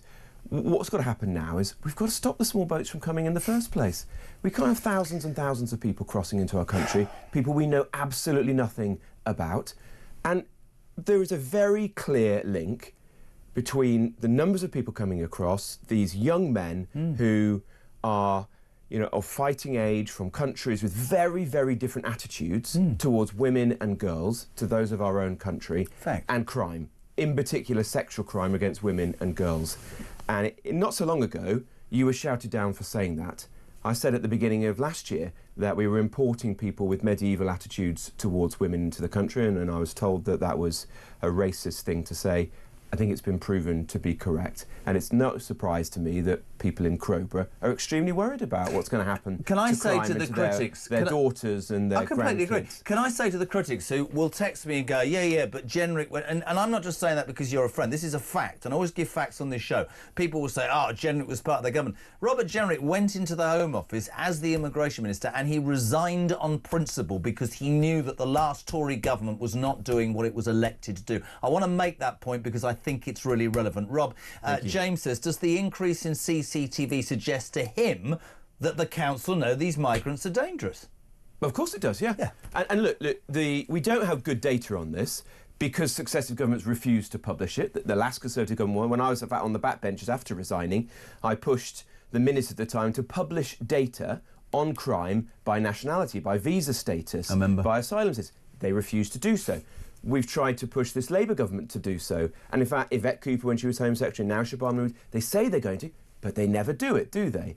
Why? Well, I think because they're covering this up. They don't want to be honest with the public about the link between the people coming into our country, the types of countries they're coming from, and crime. But it is clear, and the indicative data that we have is very striking, that, you know, an Afghan is 20 times more likely to be convicted of a rape or a serious sexual offence than a British national. There are some nationalities, actually, which are less likely to commit crime, you know, Americans, Indians, Japanese, all sorts of things like that. But let's just have an honest debate and do something about it, which would mean, say, not having so many people coming into the country. When you say an honest debate, Rob, and this is really interesting for me, it's got nothing. Just a quick question from me. I know, and you know, and anybody with a brain cell, that one of the main reasons that the Labour Party will not be as forceful as it undoubtedly should be is because it's worried about a certain voter base, the Muslim voter base. They know they lost 5 seats to independents because they stood as independent candidates on Gaza, and they are terrified. I think Wes Streeting's got a 600 majority, right? The Tories, though, let's turn to the Tories. Why were they too scared, unwilling, didn't give a damn or didn't want to do it? You resigned over this principle. Why did they not go? The mood of this country necessitates us to do something. Not just talk about it and give me... Rwanda should have happened 10 years earlier if it was right. Why the reticence in your mind? I think some people, a lot of people in politics, were, and in fact remain, completely removed from the reality of mass migration. And it's to... Was it Brian who was the first caller that you had who spoke about what was happening in Crowborough, you know, a kind of leafy part of the country, and compared it to wherever he lives. And a lot of Tory politicians were so insulated from this. It wasn't them that had the asylum hotels next door to them. It wasn't their kids that couldn't get on the social housing waiting list because of the new arrivals. They didn't see it. Maybe they didn't walk the streets of parts of Birmingham or Bradford or Tower Hamlets and saw how much the place had changed in such a short period of time. Well, that's the problem. Too many politicians and parts of the media are insulated from the real challenge this is posing to our country. I think that's changing because this problem is spreading throughout the whole country. People are wising up to how serious this is and how profound an impact it is on the country. But it is a disgrace, frankly, that the last Conservative government got itself into this mess and has created such problems for the country. What we can do now is look to the future and try and ensure we don't make this any worse. Good answer. This is going to Harrow on the phone. Rajit, you through to Robert Jenry. Good morning. Welcome to Talk Breakfast. Yes, good morning. Good morning, Robert. I've been disgusted by this Chagos surrender deal. That's giving up 250,000 square miles of ocean territory, about 10% of British overseas territories. I mean, it's just so awful. Should governments in the future stop, create legislations to stop the British government giving away sovereign territories as kind of international political footballs? Yeah, look, absolutely. This is a total and utter disgrace. What's happening here is sovereign British territory that has been ours for hundreds of years is being handed away to Mauritius, which is an ally of China. We're compromising an incredibly important strategic military base. Why? Why? Because Keir Starmer and his friends, like Lord Hermer, the Attorney General, Philippe Sands, his old pal from the law, have had a very long-standing view that we should be giving this up to satisfy our obligations under international law. But it's completely bogus. The judgment that they're relying on to do this was a non-binding judgment, so an international court with judges from places like Russia and China on it, told the UK to do this, but have no power to enforce it. And so we're going to roll over, hand over our territory, billions of pounds that we can't for the afford. privilege, which we clearly can't afford. So hard-pressed Brits are going to be paying for this for generations to come. And what have you seen in the last couple of days with the situation in Venezuela? International law doesn't mean that much in a world where you've got authoritarian states like Russia and Iran and China. We're living in a multipolar world, a dangerous world in which what really matters is strength. It's hard power, it's military, it's economic power. That's what matters. And you've got a Prime Minister at the helm of our country who somehow thinks that by showing our respectability or by trying to embellish our moral authority on the international stage, that countries like China are going to think more of us for that. This is complete rubbish. Raji, Rob's right, isn't he? I mean, somebody gave me this stat when we gave 16 billion and the Chagos Islands to Mauritius. The Mauritian people, Raji, for the next 12 to 18 months won't pay me any income tax and the national debt has gone. How bad is that to the British people, man? I kind of agree. I think that the government is not doing such terrible things to this country, but this Chagos policy is one of the things that will be irreversible compared to many of their other policies. Yeah, look, I think that point is very important. That there's a lot of harm happening in the country right now. People feel like the country's in a mess. The economy is bumping along the bottom. Our international standings. But there are some things that toilet. can be turned around. You know, I do believe that economies can be fixed, and you can get catch-up growth where things get back pretty fast. But there are some things which are frankly irreversible. If you give away sovereign territory, it's very difficult, probably impossible, ever to get that back, and that's what's such a crying shame. We have to continue to fight that. In the House of Lords last night, but I was going to say, it's very rare that I rush to praise. My God, Robert Henry and I are born of the same cloth. I have long thought that the Lords get, sorry to say this, £365 a day. I don't understand it. I've never been a massive fan. Last night, ladies and gentlemen, the Lords downed 4 votes on this. They might well tell the Labour government where to go. They may be able to frustrate this, and all power to their elbow.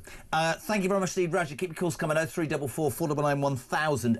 Yesterday, this is really interesting. We have you on video. One of the Calamity Lammy, your successor as Justice Secretary. I mean, not a day goes by when he doesn't mess up. You were talking yesterday about more prisoner escapes. Have a watch. This is Robert yesterday. So a murderer is on the loose. A murderer and a violent offender. Once again, the Justice Secretary's strongest ever checks have been a resounding failure. And once again, there's a manhunt underway. Precious police resources are being wasted to fix Calamity's latest cock-up. And where is the Justice Secretary? The Ministry of Justice seems to lose its Secretary of State as much as it does its prisoners.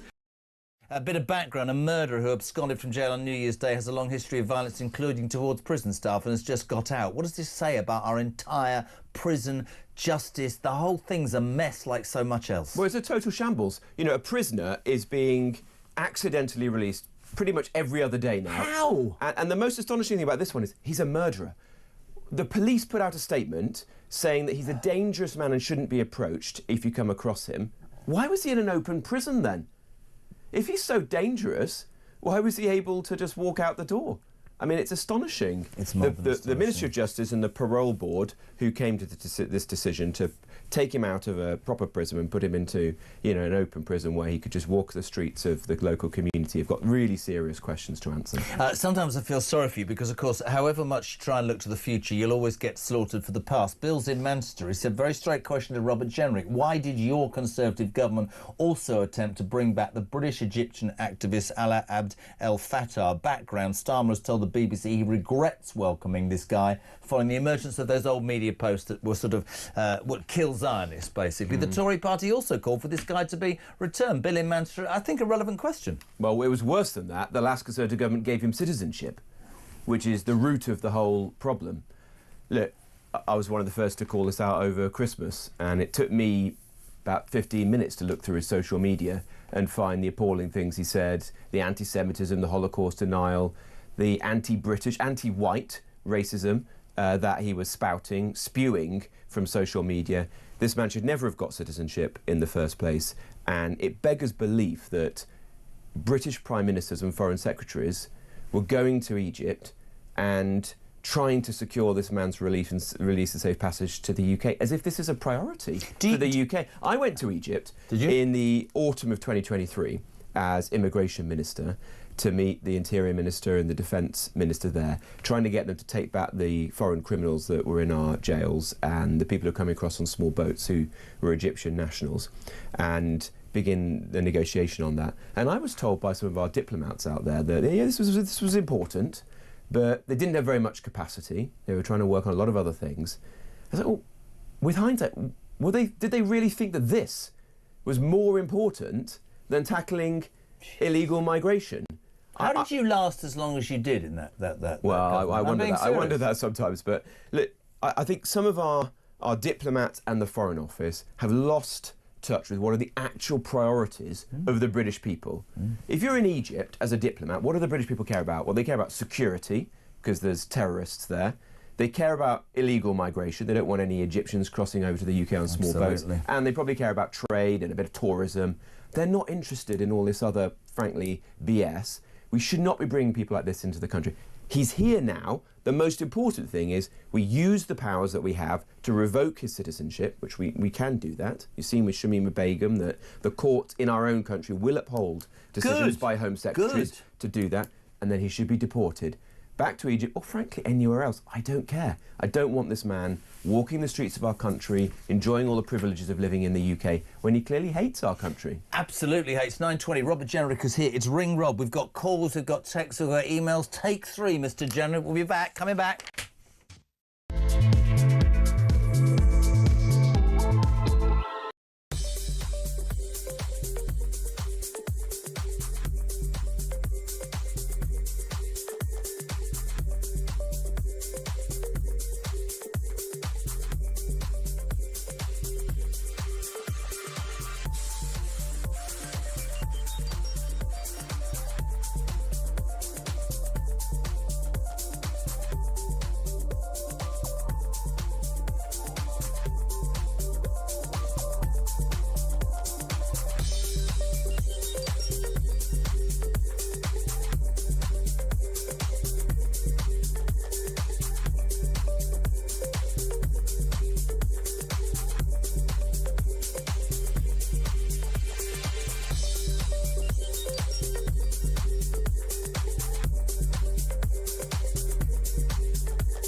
I'm Mark Dolan. Join me every weekend from 6 a.m. for the stories that matter to you.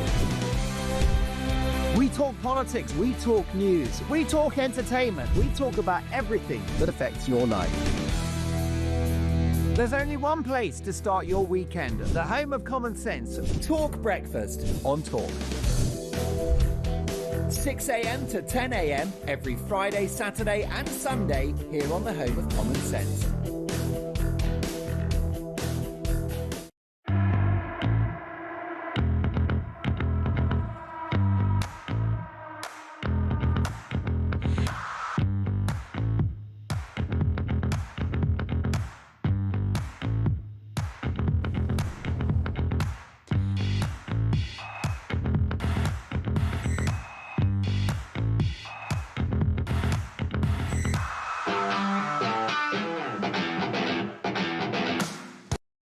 Across the UK, on DAB+, on YouTube, on your mobile, and on your side.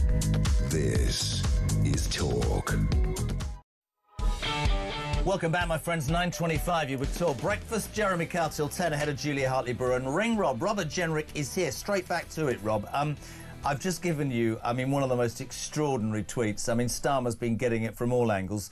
Overnight, this is on X Twitter. This year, you will start to feel our promise of change. I can't do that voice. £150 off the average energy bill from April. Your public services will be improved. Your community will see more funding. We are restoring local pride. We are getting Britain back on track. Overnight, a thing called a community note, which is when they basically say, you're lying, was put. It's important to note that when Labour first promised a 300 reduction, energy bills capped was $15.70. Today it's $17.58. The £150 reduction means bills will still be higher. Hannah in London says, Starmer, Rob Jenrick, has been community noted over his lower energy bills claim. Have you ever been community noted? Probably. We do try and not get community noted. So I don't even know what it is. I can't think of an example where we have been, but I can't promise that it was never happened. But he's completely deluded. These tweets that he puts out. Does he put them out? They are some comms they are delulu. Do it. They must be a comms person. I don't think he's doing them himself. Even he must have the self-awareness not to put this stuff out. But on the most important point is, I don't think he understands how hard the cost of living crisis actually is. Look, there's people all across the country, all ages, who are suffering right now, feel that the economy is bouncing along the bottom, everyone's getting poorer, wages are not really rising, all our bills are going up. And what are they doing? Well, next to nothing. They're putting up taxes, so it's even harder, so unemployment is going up, and they're doing nothing to tackle energy. If anything, they're doing all the wrong things, aren't they? So I'm really outspoken. This obsession that Ed Miliband has with net zero is just meaning that our energy bills are getting higher. I've never understood it. I don't know if I've said it to you before, but to me it's really, really simple. So you're basically taking our farmers' land, because they provide the food, in a land grab to build windmills, those wind farms, right, windmills, to create solar energy. But we know that doesn't create enough, so then you import it from abroad, which costs more, which sends your bills up. But even more frightening is if it blows that much, we can't store it, and it costs even more to turn them off. It's an ideology on which I think this country is going to be financially bankrupt. I can't see any other. It's ridiculous. It is, and historians are going to look back on this period as one where we did immense harm to our country. There's been a period of economic suicide, really, where we're deindustrialising the country. We're losing what little remains of our heavy industries, which are energy intensive, like steel, glass, chemicals, fertilisers, ceramics, you name it. And we're going to just be importing all this from other countries like China, which are cornering the market. So we're trading a car made in Sunderland for one made in China. It's completely crazy. And, it's epitomised by the decision to stop more oil and gas in the North Sea, where you create jobs, you have tax revenues. It's liquid gold. I'm not trying to sound like Trump. It's there. It's ours. Well, it's there. It's ours. Obviously, we should make use of what natural resources we have as a country. They're not as much as we would like, but we've got to make use of every last bit of it. And instead, we are importing gas from the Norwegian part of the North Sea is head of the British part of the North Sea. It is completely crazy. Doesn't make any sense, and it is an act of economic self-harm. We're going to go to Brighton. Paul wants to talk about controlling our borders. Paul, you're through to Robert Jenrick. Good morning. Yeah, hello, Robert. Hello, Jeremy. I've just driven along Brighton seafront, and it's a beautiful day, and there's a mill pond in the English Channel, so no doubt there'll be more boats crossing today. I'm glad that Robert acknowledged the failure of the Conservatives to control their borders. What I'd like to see is Starmer put under more pressure as to why he's continuing to, in his failure to control their borders. And perhaps, in a slightly tongue-in-cheek way, perhaps Kemi Badenoch at next question time could ask Mr Starmer when he's sitting in the Emirates Stadium every other week watching his beloved Arsenal and he's being fawned over and feted by all and sundry there, whether he has a pang of conscience when he sees flashing around the Emirates advertising, visit Rwanda every 5 minutes. It's very true, Rob. It's a great question. No, look, absolutely. I mean, it's such an irony that you've got an Arsenal fan, you've got Rwanda on the shirt, and yet Starmer's cancelled the scheme, and other countries around the world are going to take them up on it now, like the United States and even potentially European countries as well, like Germany are interested in doing so. The tragedy of the situation is that, although it's not easy to fix the small boats crisis, no one pretends that, we do know some of the answers. Yeah. And they are that you've got to take away these human rights laws, which have got completely out of control now, twisted out of any resemblance of what they began, and ensure that when people come here, they're detained and deported swiftly. Do you think that the Tories are holding Starmer's, I mean, this is his question, Paul, feet to the fire enough? Do you think the Tories could be more, or everybody, more in Starmer's face? There's always more that we can do. A problem that the Conservative Party has is that it has its own track record to contend with, which was clearly not good enough. Yeah. And so the Tory party doesn't have as much credibility on this issue as I would like. But you've got to look to the future now and learn from those mistakes and be clear that we do know, broadly speaking, what the answer to this is, which is leave the European Convention on Human Rights, to end the merry-go-round of legal claims that prevent you from detaining and deporting people, and get on and do that. So no one who comes here illegally... So reform a right, detain and deport? Absolutely, absolutely. That is the only way that you'll fix this. And everything else, all these distractions like ID cards and so on, look, they might make a tiny bit of difference around the edges, but that's not going to fix this thing. The people who are trying to come to the UK are very determined. It's now a multi-billion-pound criminal enterprise. The pull factors to the UK are always going to be huge. That's a compliment to our country. Yeah, of course it is. Millions of people around the world want to come to the UK. The only way you'll fix this once and for all is that everyone is detained and deported. And the sooner that Starmer comes to that conclusion, I don't think he ever will, frankly, but the sooner that he does, the better, because then we can stop these wasted years where thousands of people are coming into the country. Paul in Brighton, thank you. Let's head to the Wirral North. Robert to Robert. Quick as you can, Robert. You're through to Robert Jenrick. Good morning. Robert, good morning. In Minnesota, in the United States, there's an industrial scale fraud going on regarding food banks, food programs and learning centres, childcare. Do you think that this industrial scale type of fraud could be replicated here in the UK? Yeah, very interesting question. Well, I've been watching what's happening in the US and it's shocking there. I do think there might be some parallels in the UK, yes, where people are claiming benefits but actually might be based somewhere else in the world, or are claiming benefits and then sending it to relatives elsewhere because perhaps they don't actually need it here. So I think there are things that we should be alive to here and learn lessons from that scandal. Sometimes we're too fast to just allow these things to happen because we don't want to tackle difficult issues. Thank you. It's been good, the scandal in the US, at highlighting that. Good to highlight that, Robin the Wirral. Thank you. Quickly, Susan in South Wales. Starmer, this is really important. He's trying to forge closer ties to the EU. We heard about the single market stuff. Do you, Robert Jenrick and the Tories, see this as a Brexit betrayal? Does he have a mandate to do it? Well, he definitely doesn't have a mandate to do it, let's be clear, because he said he wasn't going to change our relationship when he stood at the election, but they've broken a lot of manifesto promises, not least winter fuel and the farmers and taxes on working people. The important point here is the economy is doing very badly.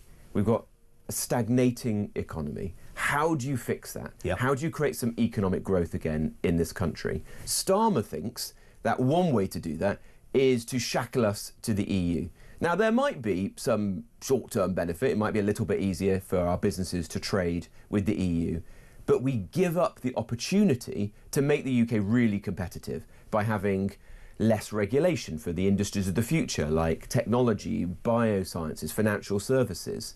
But you said shackles. Wouldn't a better philosophy, and I'm not like you lot, I'm not as switched on, but if you're going to create a government that says to small and medium businesses, which I think are the lifeblood of a community, because they create money, they create jobs, it permeates down, people benefit. If you're screwing with NI rises and workers' rights, you are destroying the very essence of how you make an economy work, aren't you? Look, why don't you encourage business? If you wanted to get growth going in this country, you would not be increasing national insurance so that businesses can't apply. And we see that because unemployment is rising month after month after month. But on the EU question, there's two philosophies here, really. One is we've left, but you know what, let's just have the closest possible relationship with the EU. So we're basically part of the EU, and yet we have no control over what it's saying or doing. And how are they going to treat us as having walked away? Exactly. Then we're kind of like a vassal state of the EU. There was no point in Brexit. We're actually in a worse position. The alternative is that, yes, we have a strong and productive trading relationship with them, but we also build competitive advantage by having a better regulatory regime, trying to be as competitive as possible. So an international business wants to set up in the UK, not in France or Germany, or a startup knows that they'll be able to prosper here because we've got a smarter regulatory environment. That is the vision of Brexit that I want to see. Have we done enough of that? No, absolutely not. We've wasted a lot of the opportunities so far of Brexit, but that is the way that we can make the UK a richer country in the years ahead. And some of the things Starmer wants to do alongside this are completely mad. Like he wants to recreate the Erasmus student exchange scheme, which is going to lead to more EU students coming here than Brits go overseas. So that's just going to be a massive cost. And he wants to create these youth mobility schemes, which mean a lot of European young people coming to live and to work in the UK, just at a time when youth unemployment is rising in the UK. Young people can't get a Saturday job. No.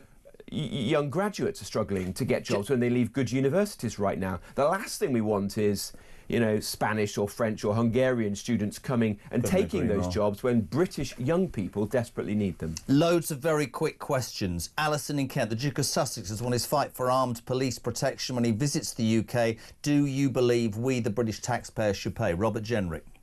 Well, I tend to take a pretty dim view of Prince Harry and his wife. I think they've let the country down and let the royal family down, to be honest. So I'm not an enthusiast for the taxpayer funding them, but of course I want people to be safe when they Great they come answer. to the You UK. could be Prime Minister. Do you believe that Donald Trump broke international law with his capture of Maduro from Venezuela? Big story overnight because recently, 2 hours ago, his Deputy Chief of Staff, Stephen Miller, declares that Greenland should be part of the US. So you, like me, I think Maduro is a despot. I don't know why the left wing cozy up to him, but you do worry, I worry, about what happens in Venezuela afterwards. I happen to think a lot of it's rhetoric from Trump, but I don't know. What are your thoughts?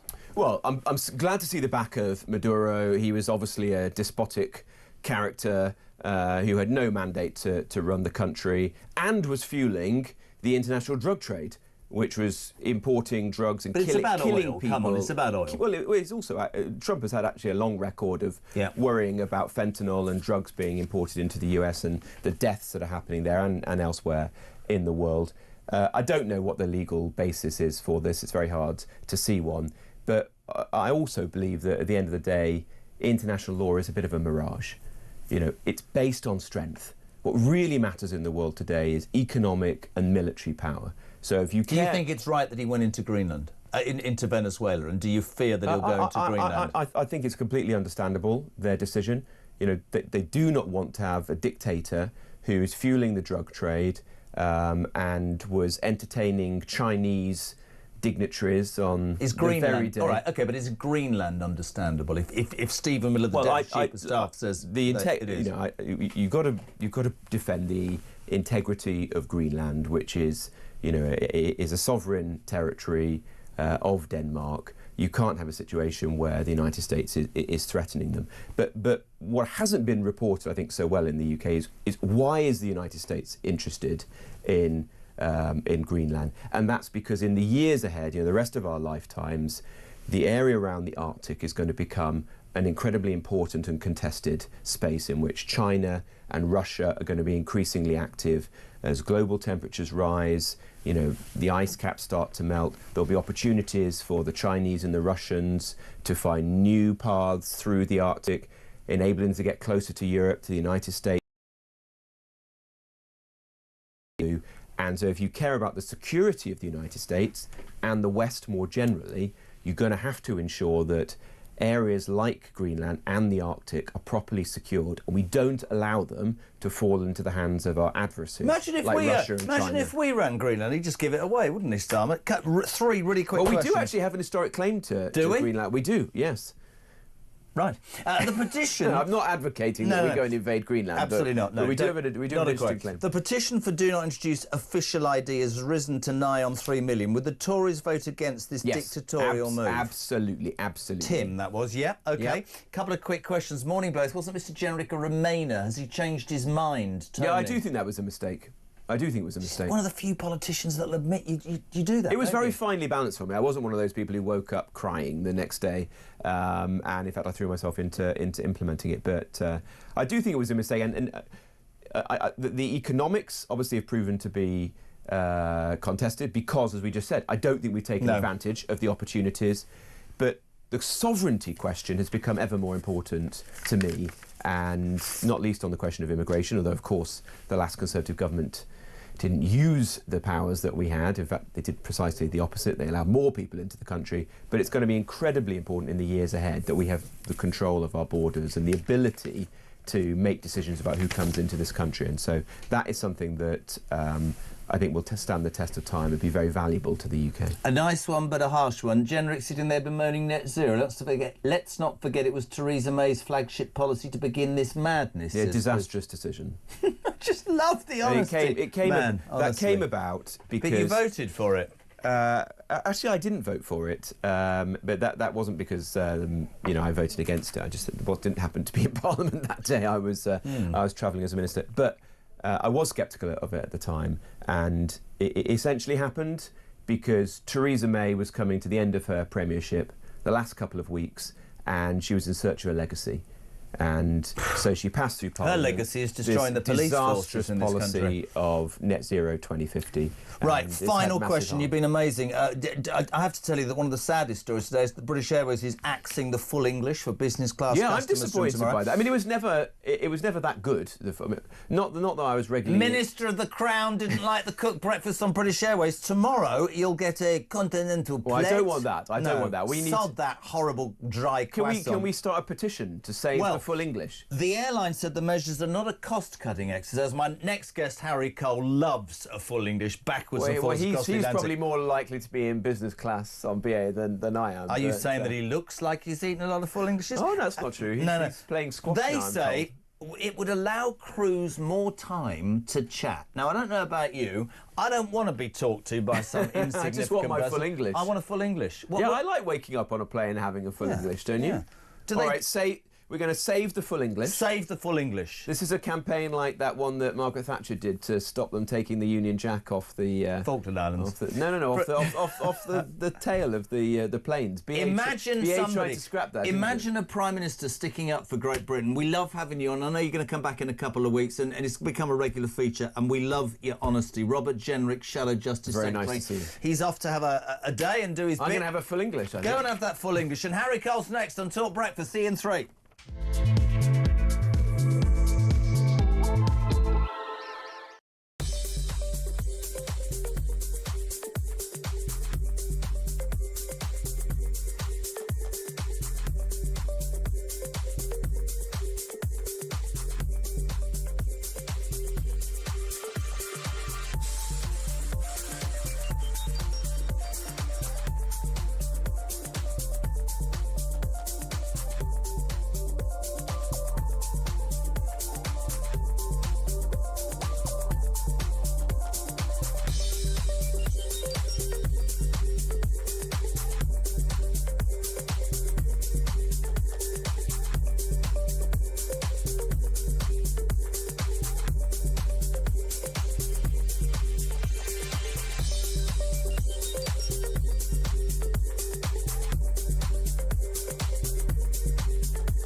across the UK.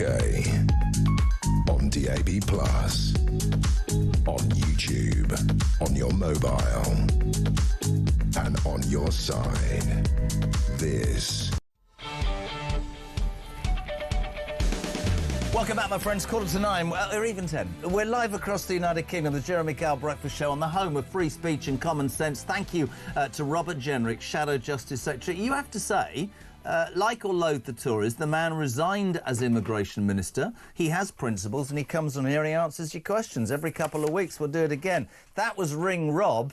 This is Howdy, Harry. Howdy doodly. Howdy do, Harry calls back from the United States of America, baby. For 1 week only. What's going... You look, honestly, you parade around this building like... You're called editor-at-large. Large editor. How's it going stateside? Are you loving life? Never a dull day. I mean... Do you like it or not, seriously? Yeah, I mean, it's amazing. It's an incredible country. You know, I was there for 3 years. I loved it. Just the sort of attitude towards kind of... Everyone's got a side hustle. Everyone's doing... Even the president. Even the president. It's president's sons, especially. Yeah. Everyone's doing, just looking for a bit of dollar, making a bit of coin. Everyone's looking for an edge. Looking a bit of dollar. Let's go straight to the situation that's dominated the news. Into Venezuela, Donald Trump. I mean, extraordinary extraction and a military operation of unbelievable success. I jokingly said yesterday, encouraged by several listeners, that I would love nothing more than the American Secret Service to come into Downing Street under the cover of darkness and remove him in his Mr. Men pyjamas and take him to Guantanamo Bay.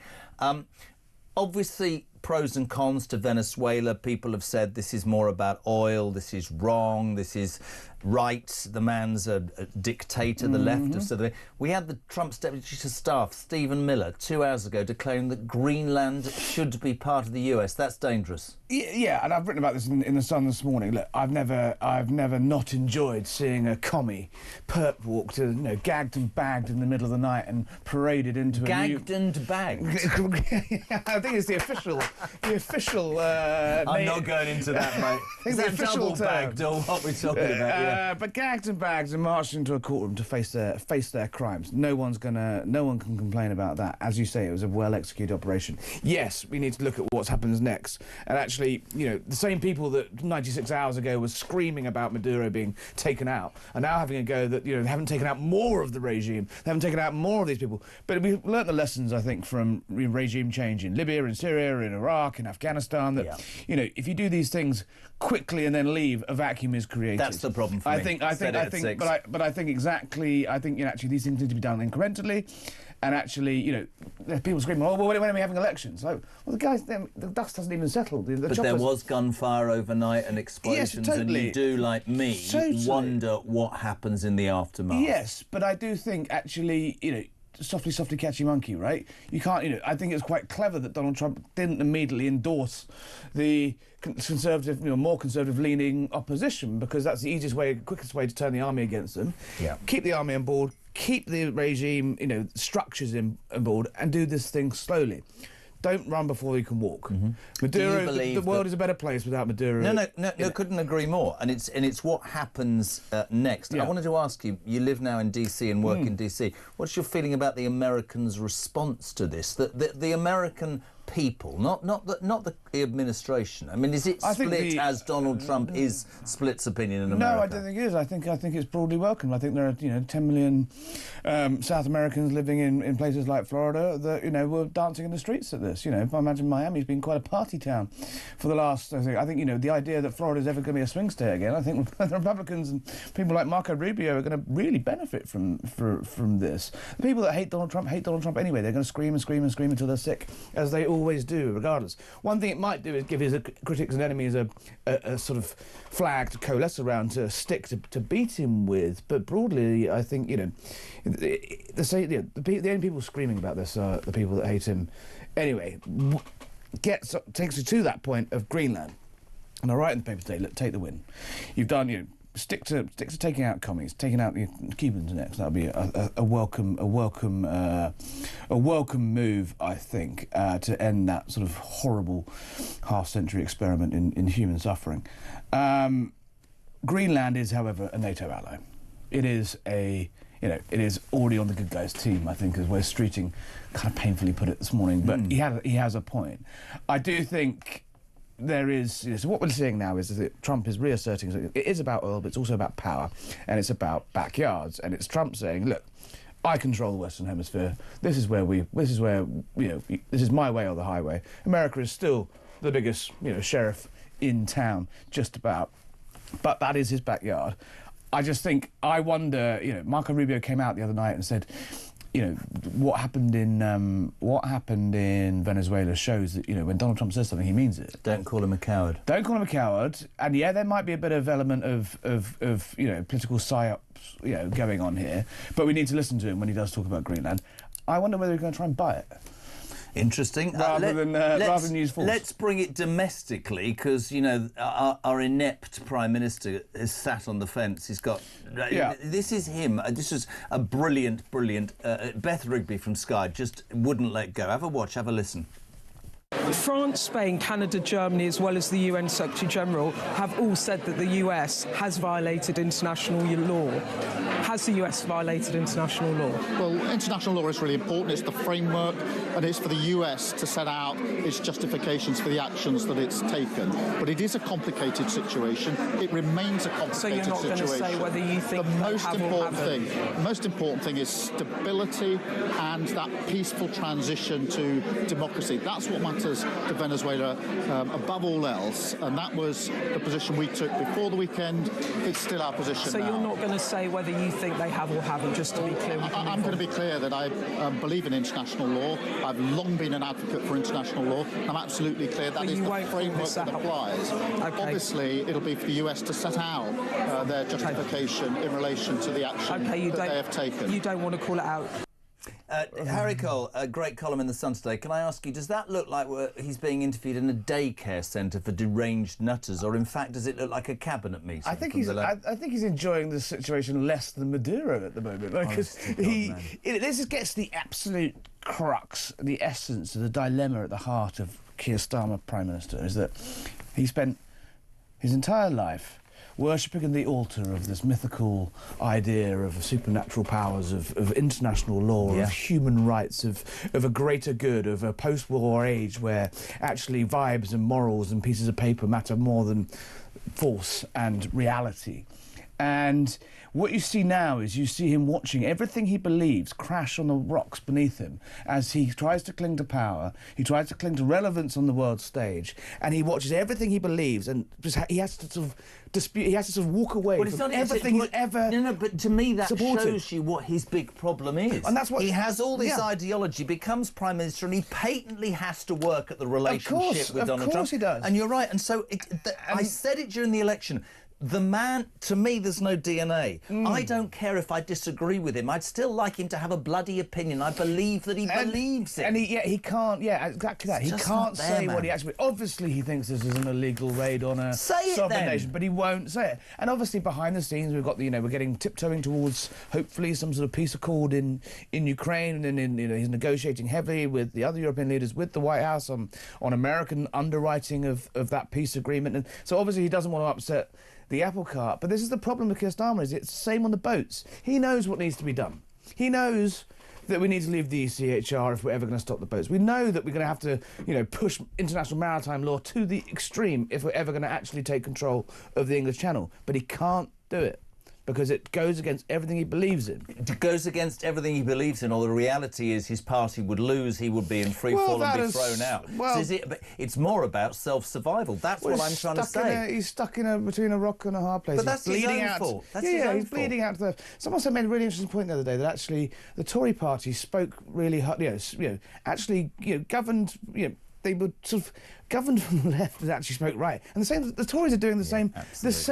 So the Labour are doing the same thing. And actually, they're governing. If you actually look at Keir Starmer's government, what he's doing some pretty left-wing things, but he's talking like he's a right-winger. So actually, you know, he doesn't really need to pivot to the left to try to just shore up his flank. He's already there. Unclear Keir, it says on my thing. Unclear Keir. So the excellent Harry Cole's column is in The Sun today. His great show, Harry Cole Saves the West, is on tonight from what time? No, we're on YouTube this week, but no, we're sort of experimenting a little bit with a bit of longer form interviews, a bit of stuff. Robert Jenrick and I are on tomorrow night, aren't we? I think, well, yeah, Robert Jenrick hopefully is on. Jeremy No, Kyle, I'll make sure Jeremy Kyle always has a seat saving the West. No one has done more to save the West. Well, there you go. Full English, British Airways axing full English breakfast for business class passengers. I think this could well be from an illegal migrant, this text. Mr. Kyle, the full English on BA Business was nothing like the superb steaming plate of bacon, sausages, eggs, baked beans, hash browns and black pudding that I got in a 4-star hotel this morning.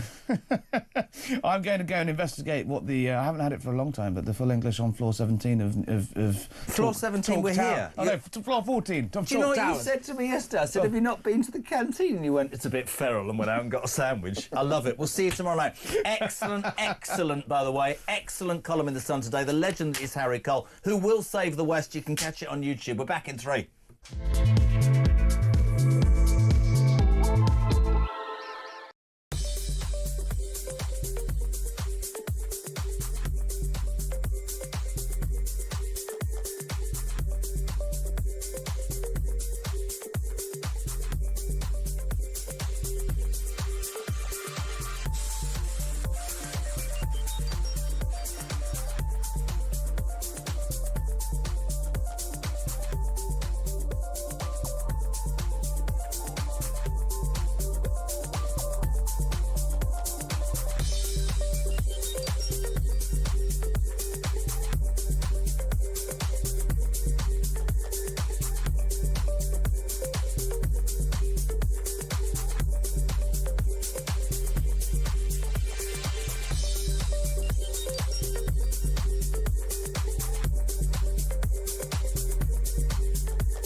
Across the UK, on DAB+, on YouTube, on your mobile, and on your side.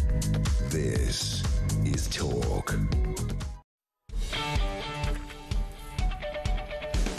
I love this music. 2 minutes to 10. We're live across the UK. The Jeremy Kyle Breakfast Show is nearly over for day 2. And the First Lady of Westminster, the First Lady of Talk.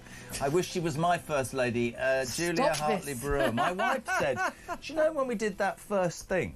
After the Queen had died, we did that television show, and I went home and she went, I couldn't work out whether you wanted to fight her or sleep with her. Yeah, I was going with fight on my side, but there we are. Anyway, Mr. Kyle, lovely to see you ever had a once again. community note on X? Because you do that stuff. Have you ever had that? Yes, I did. Apparently I had one yesterday. I put out a clearly joke post about people handing in their free Palestine flags for their free Venezuela flags, as usual. Which I think is quite relevant, yeah. Exactly. With a wink as an emoji, as in I'm clearly taking the mix, saying this was spotted outside Downing Street, this protest. And I apparently got community noted. But you were trying to be funny. Starmer was overnight. No, I wasn't trying to be funny. You was are being funny. You Starmer saying 150 quid off the average energy bill overnight as a tweet has got a community. He's even lying on X. I know. No, he lies on X all the time. I know. Well, at least he has the guts to actually let people reply to his tweets. I mean, Sadiq Khan. Who? No one. Who? Yeah, exactly. No one can reply to his. He's definitely. By the way, I know this is terrible. A lot of people disagree with me. I'm so pleased that my parents are not going to get free tube and bus fare, well, free tube fare in London. They're gonna stop the over 65s getting. You know what I'm going to say to that. It really annoys me. People who don't need it getting.